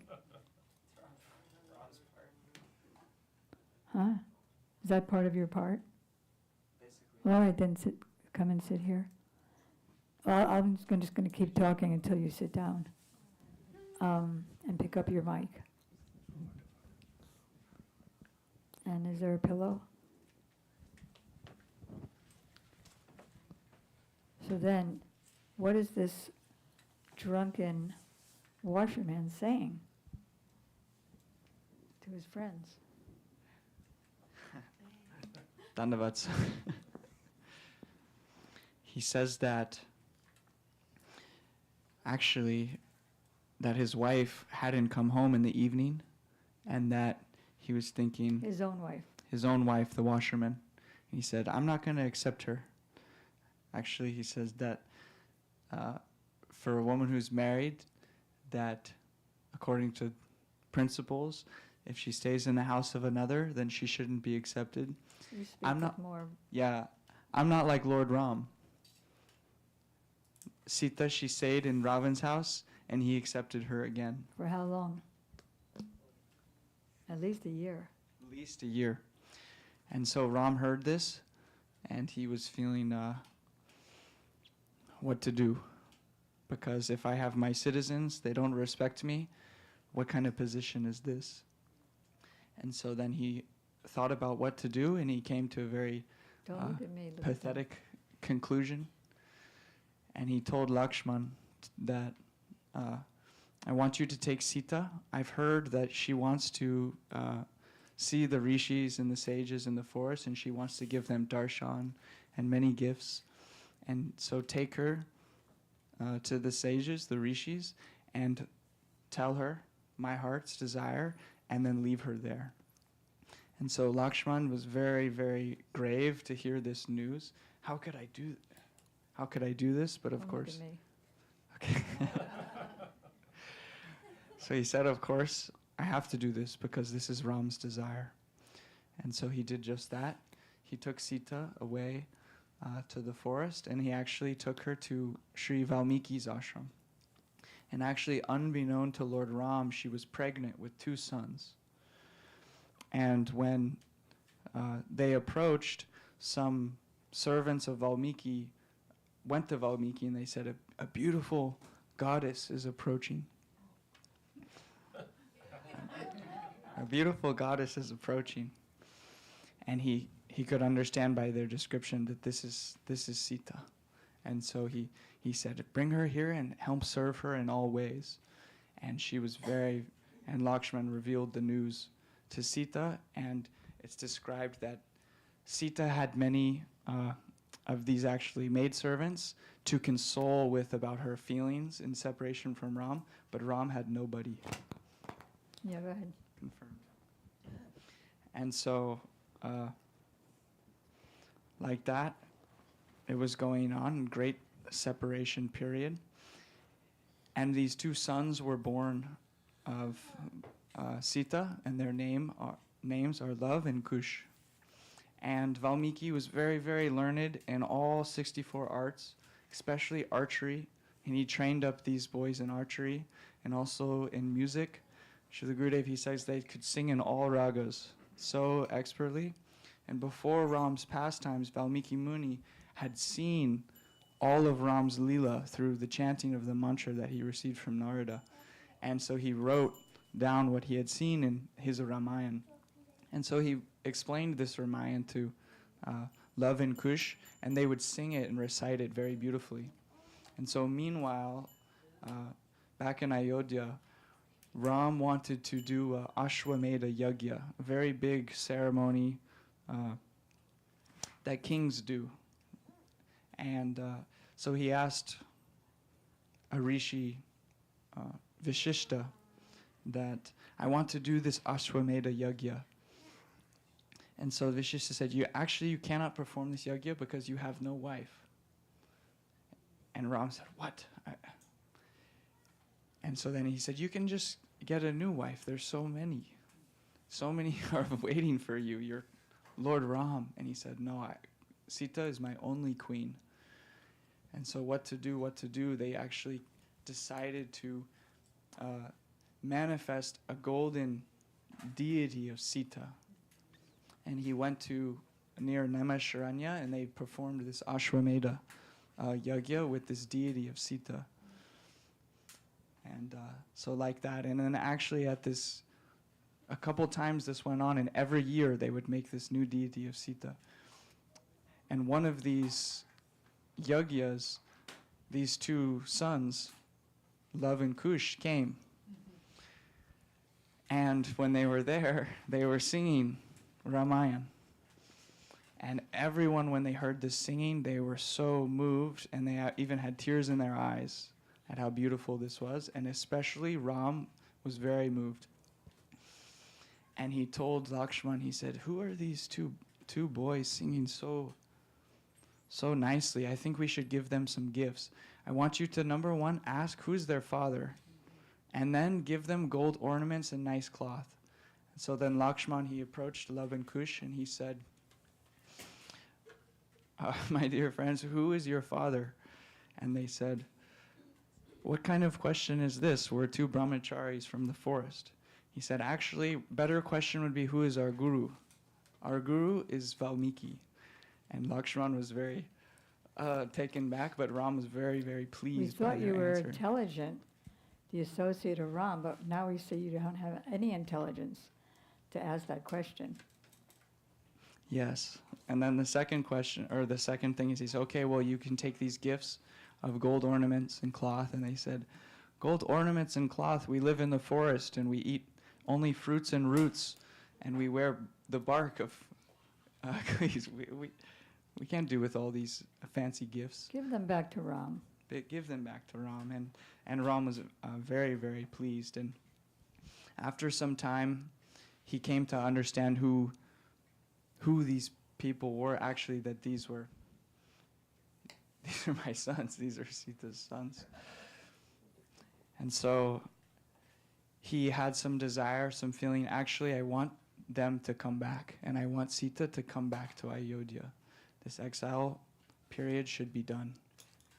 And so he sent for her to come back. And actually, when Love and Kush went back to Valmiki's ashram, and they told Sita about the yagya and what had commenced, and they told her about how they have this golden statue of this beautiful goddess. She looks just like you. And Gurudev says that Sita had tears in her eyes, and she was saying, "The king has left the queen, but Ram will never leave Sita." Has not left Sita. Yeah, has not left Sita. So like that. And so I got thrown off. Well, she asked them, "Why are you so late coming back?" And they said, "Well, we went to this place of the king, and we were singing, and we saw that there was a golden statue." The only difference between the golden statue and you is that you speak, and this one didn't speak. And that's when she said that. Yes. So then the preparation for bringing Sita back to Ram. And so when they came back to Ram, Ram told Sita that you need to prove your chastity One last time. in front of everyone, because I know in my heart, many times I've seen, and I know, but you need to remove the doubts of the people. And so then she said, "Okay, if I have never touched Before Ravan." that, what you heard from Ram's father, even though he left the world, he's speaking in an aerial voice. Sita's pure. When you first took me from Lanka, the fire god, the air god, the demigods said that I'm pure, and I already was tested by fire. And you want another test? Well, okay then. So then, final test being, if I have never touched Ravan by mind, then Prithvi any Devi, man. or any man, then Prithvi Devi, accept me on your lap. Who's Prithvi Devi? She is the goddess of earth and the mother of Sita. Sita came from earth Do you remember that? with the plow. Yeah. Don't look at me.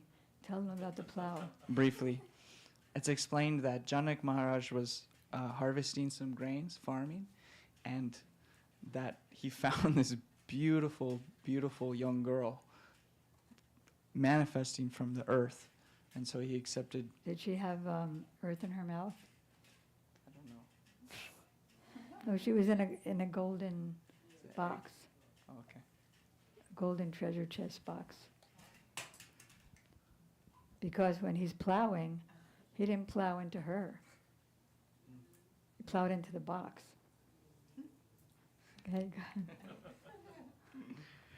So she said, if this is true, then Prithvi Devi, accept me on your lap.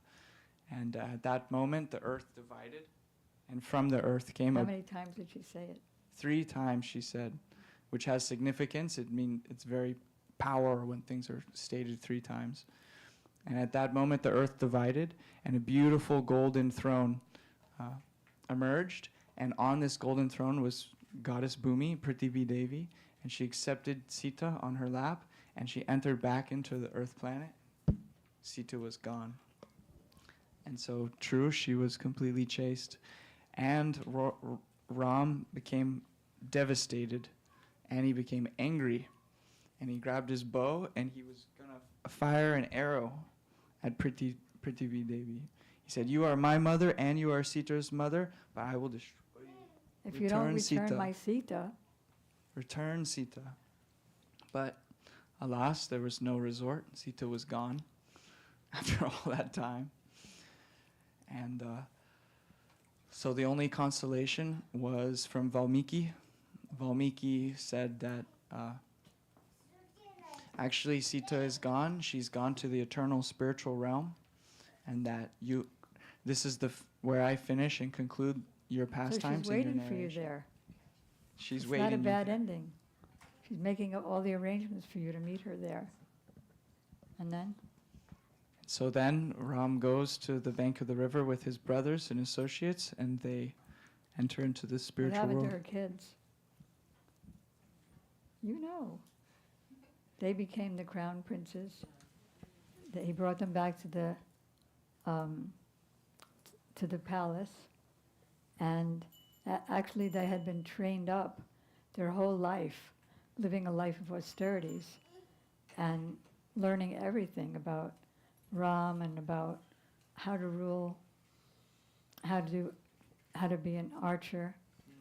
And so then, now that Ram is ready to leave and go back to Ayodhya in the spiritual world, he said, okay, now you're going to take over. They had the best training to become the next kings. And then what happened? And then Ram left, He and his brothers turned into Vishnu forms on the bank of the river, and then like that they concluded their pastimes. And so even though these are such sad pastimes, it's explained by our Gurudev that these pastimes actually of separation, the happiness derived from Sita and Ram dances on the head of the happiness derived from their pastimes together. And also not only are they tasting this special kind of internal meeting and separation, also they're allowing all of us, the conditioned souls, to also taste and experience the emotions and sentiments of these beautiful pastimes, so that we advance in bhakti. so that we advance in Do you remember bhakti. the story of the, it's only 1 minute, of the drama play? So Gurudev explains that, what was it? That when a drama is performed as a Ramayan, which it is everywhere, because it's so popular in India, everybody cries at all these pathetic parts. But then they come back the next night with all their friends to cry again. So this crying is great happiness. Okay, Jai Sri Ram, Jai Hanuman, Lakshman, Bharat, Shatrughna, Kai. Okay, so are there any questions? Yeah? Is this the same Ram where we go Hare Ram, Hare Ram? No, thank you for asking. So this Ram is Ramchandra, Krishna's plenary incarnation. The Ram that we sing when we chant Hare Krishna is Krishna himself. And that Ram is short for Radha Ramana, like who's on our altar. It's Krishna in Vrindavan. Ram means the highest eternal happiness. And that's another name for Krishna. But thank you for asking, because many people think that Hare Ram is this, which would make Hare who? Sita or Radha and Ramchandra? No, it's the same. Everything's the same. That's the goal of Gaudiya Vaishnavas. Any other urgent question? Okay, good. Good speakers. And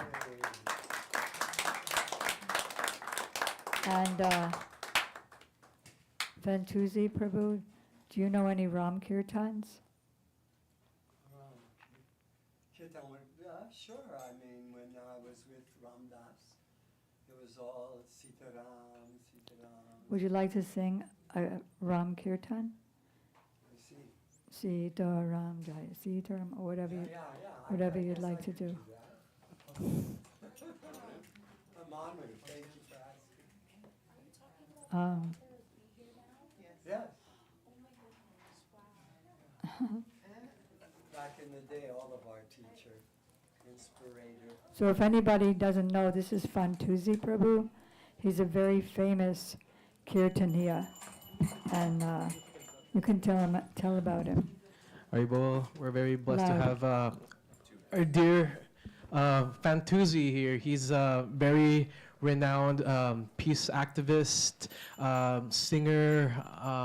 He was actually on the cover of Newsweek magazine from Woodstock from very, very back in the day. He's really brought a lot of, good vibe, so to speak, around the world, sharing, these songs of love, hope, and kirtan especially. So, he's well connected, has met many babas around the world, and has been with many sadhus, and including Srila Gurudev, Srila Prabhupada also, and as well as, just being, just that emissary of sharing the holy name, sharing peace everywhere he goes. And up to this day, 74 years old, from 19 years old to 74 years Wow. old, still at it, still touring. Still So, going. it's really sweet to have him here on this very beautiful, blessed day. Can you turn his harmonium around? Yeah. So that, I don't play I'll play for you. Oh. Yeah, Yeah. you play. okay. Share a few words on Srila Guru on What? Prabhupada really quick? Sure, I could do it too. Can you turn around that way Which so you way? can, this way, so you face, Haribol. Yeah, he wants me to share a little bit about a meeting Prabhupada. When I was a 16-year-old boy growing up in Harlem, New York City, I was very hungry, not only for food, but for the love of God. And I was very confused because an angel came to me who was an atheist, but he was the most loving atheist. He became my father and brought me to Broadway and brought me to an acting teacher, and a good reason why I'm here with you all today. So Prabhupada, I first ran into Dinabandhu, who started all these temples all over South America. When I was about 16 years old, I was hanging out in Bloomington, Indiana, chanting Hare Krishna on the street. And it was the first time that he heard anyone singing Hare Krishna. And the flash to 1979, when he was the president of the Portland Temple, I all of a sudden bumped into him, and we both gave each other the biggest loving hug. And everybody was flipped out because, oh my God, this guy knows the president of our temple, so we're not going to put him to cleaning the toilets. Because somehow I was given that job all the time. And it was like I didn't like the job. But all of a sudden, being the friend of the president, I was treated so well that I became the most popular, to sell magazines on the street, and I was chanting so enthused, that I came to understand that it was maybe my time to become a devotee, like officially, like cut my hair and wear orange, but I wasn't sure if that was my gig, So I was like, I gotta go see Prabhupada. I just knew that I had to go see A.C. Bhaktivedanta, and he would answer it for me. And so sure enough, the lady next to me goes, I'll pay for your plane ticket. He's speaking tomorrow in San Francisco. And I was in Portland, and of course, Dinabandhu immediately goes, well, we're going to turn that into 2 bus tickets because this new devotee needs to go to see Prabhupada as well. So there I was, listening to Prabhupada, as always, the best medicine ever. Jai Radha Madhava Kunja Bihari. He sang that every time and touched my heart so deep. But it didn't answer whether I was supposed to go and shave my head and do the thing at a temple. So I ran backstage, and he was gone. He was in a car, and the car was already going. So I ran as fast as I could and caught up to the car and said, Prabhupada, please tell me, how do I surrender to Krishna? That's all I could come up with because I didn't have much time, And he laughed his head off. Prabhupada was just so touched that this little boy or this young man was so passionate about wanting to serve Krishna. And he simply said, simply by singing and dancing, and you will realize who you are. And that's all I needed to hear. And I didn't go back to the temple because I'm kind of a crazy lover of Krishna. I don't fit in the temple, but my love for the Lord is bigger and bigger and bigger. I was wearing orange in the regular way, but I turned it into pants and a shirt, and I called myself Swami Freakananda. And I had a little mridangam, and I would just go all over the place chanting Hare Krishna with this little tiny Nepalese mridangam. And here I am, still madly in love. No one can touch bhakti yoga like ISKCON can, because the love of God is the most important thing. It's the best high ever. Nothing can touch it. Because I went off to learn from all the different paths, but I'm still madly in love with this path, you guys. Thank you very much. Haribol. Keep it alive. It's needed like never before.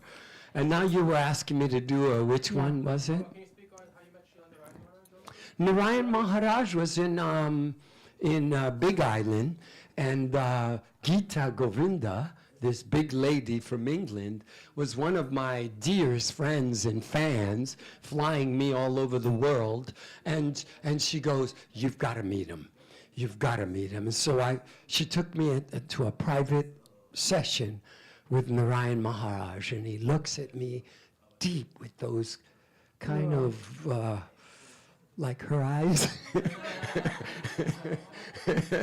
And he goes, so what are you up to? What are you doing? What's up? And I was in the middle of traveling like I still am. I just flew in yesterday from South America, and the Lord just sends me around and sing, and I touch hearts when I'm lucky. And he goes, yeah, so what are you doing? What are you up to? And I'm like, well, I'm flying to Bali, and then I'm going to be in India, and then I'm going to whatever, I'll be in Europe on my way back home to America. And he says, okay, well, when you're done with all that, you know where to find me. I'll be right here. And I found a little bit of him right here. Right. Oh my God. I also wrote this crazy song called The Crazy Lovers of Krishna. And back in those days, you were not allowed to use a guitar. So the devotees would bring me to the basement. And they go, we heard about this song. Would you, Fantuzzi, please sing that song for us? So it was like, sneaking me around to do this Crazy Lovers of Krishna because, I'm just a lover of Krishna, but I don't seem to fit into any temples anywhere, but I'm grateful to have Krishna in my heart and just not want to stop the orders from on high through Prabhupada saying, just sing and dance. And so that's been my mission for all these years. Thank you for having me here. Fantuzzi, can you sit here and face that way? That way you'll get... Sit in your chair? No, sit here. Here, right in on a front of pillow. you. That I can do. On pillow. Okay, good. It matches your... All right, good. And so that way everybody can see you Just a little facing bit. them. Okay. I want to do the Sitaram or whatever is more official, but I keep hearing this song in my head, and I just want you to say Krishna when I put my hand up. And I wrote this song. Everywhere I look, you are Krishna, shining brighter than a star. Krishna, your boundless love, your mercy, Krishna, infinite joy and your ecstasy. Krishna, we're the crazy lovers of Krishna. I'm the crazy lover of Krishna. We're the crazy lovers of Krishna. I am a crazy lover of Krishna. Haribol. That song follows me around all the time. I asked my dear friend Prabhupada, how do I surrender? He said, simply by singing and dancing, you will realize who you are. And I don't know if it's ever going to really happen, but it's a wonderful thing to try, a good thing to be given instructions to keep singing and dancing. That's not Only hard. thing to try for. Yeah. I think. Yeah. An honorable thing to head for. So now, what key You're am I? doing- I'll follow you. You'll follow me. Isn't that wonderful? Ram. Any cartels or something? Yeah, maybe cartels will help me, if that's okay. Do you play mridanga? I was playing percussion for Krishna Das, and his lovely manager is also singing and playing cartels for her. And it's kind of crazy because I know from being around ISKCON, being around you guys, that you can have many cartels going at once. But when I asked her, she was like, no, you can't play cartels. I'm playing cartels. Okay, I'm sorry. And Krishna Das now goes, Fantuzzi, I'd like you to come touring with me, but it's going to set some kind of off thing. She handles all his business and chants with him, but I know him from way like 1968 when we were in a room like this with Ram Das, Krishna Das. I was going to high school with Jai Utal, and we're still good buddies, but we can't work together just right now. So that's okay. That's God's way of spreading us around to touch more hearts. Haribol! Sri Ram Jai Ram Jai Jai Ram. Sri Ram Jai Ram Jai Jai Ram. Sri Ram Jai Ram Jai Jai Ram. Sri Ram Jai Ram Jai Jai Ram. Sri Ram Jai Ram Jai Jai Ram.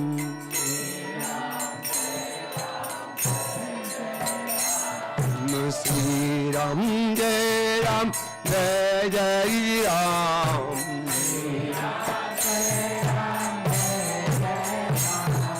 Sri Ram Jai Ram Jai Jai Ram.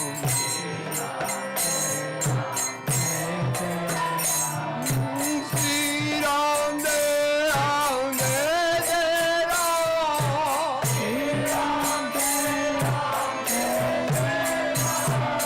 Sri Ram Jai Ram Jai Jai Ram.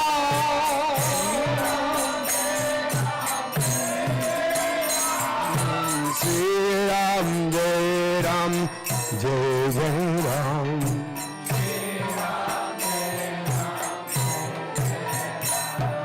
Sri Ram Jai Ram Jai Jai Ram. Sri Ram Jai Ram Jai Jai Ram.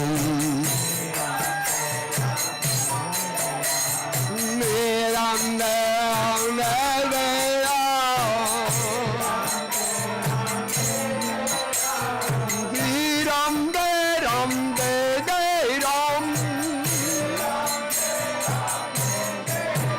Jai Jai Ram, Jai Jai, Jai Jai Ram, Jai Jai Ram, Sita Ram, Jai Jai Ram, Sita Ram, Jai Jai Ram, Jai Jai Ram, Jai Jai Ram, Jai Jai Ram, Sita Ram, Jai Jai Ram, Sita Ram, Jai Jai Ram, Sita Ram, Jai Jai Ram, Sita Ram, Sri Ram Jai Ram Jai Jai Ram. Sri Ram Jai Ram Jai Jai Ram. Sri Ram Jai Ram Jai Jai Ram. Sri Ram Jai Ram Jai Jai Ram. Sri Ram Jai Ram Jai Jai Ram. Jai Ram Jai Ram. Sri Ram Jai Ram Jai Jai Ram. Sri Ram Jai Ram Jai Jai Ram.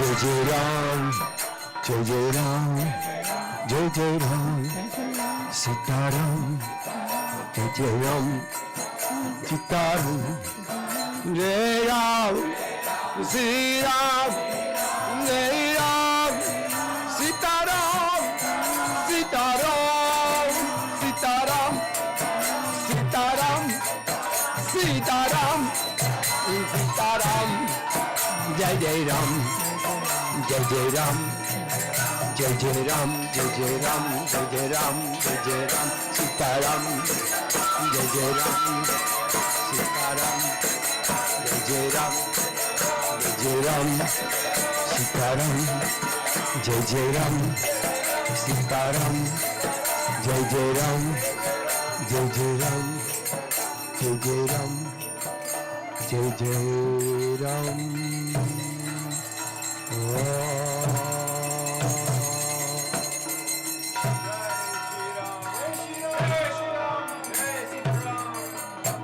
Beautiful. Thank you so much for that. Haribol. Thank you. Krishna's mercy ki. And here's a word from our fearless leader, Temple President Vasati Devi Dasi.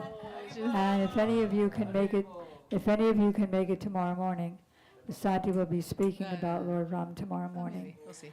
At what time? 8:30. Well, the program begins at 8:30 8:30. in the morning.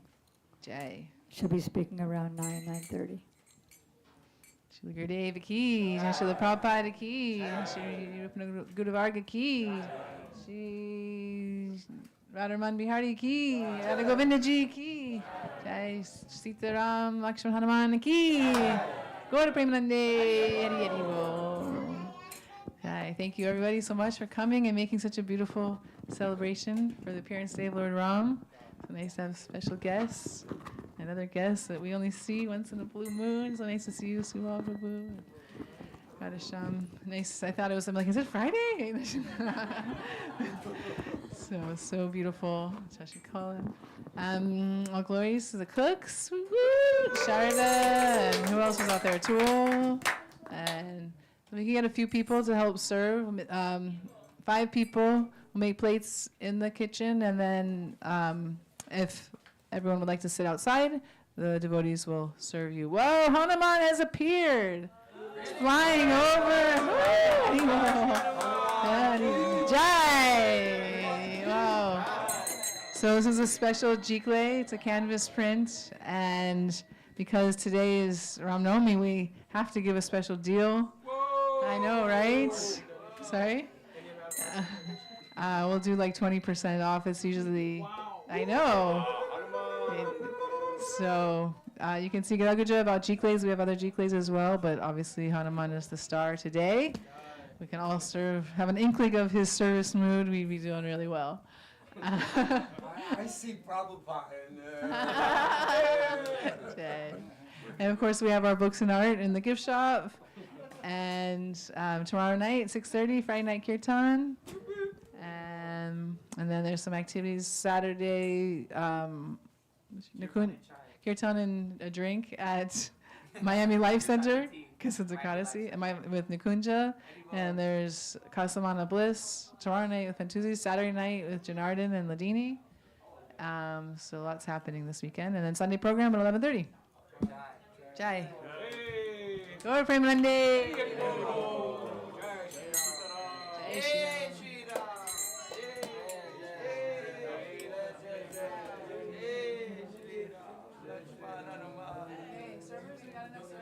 Enough servers in the kitchen? Looks like we do. Woo, woo. Well, short announcement. Haribol, can I have everyone's attention? Yes. Divakar Prabhu is going to say something. Everyone who didn't receive Lord Nrsimhadeva's mercy, he can do it right now.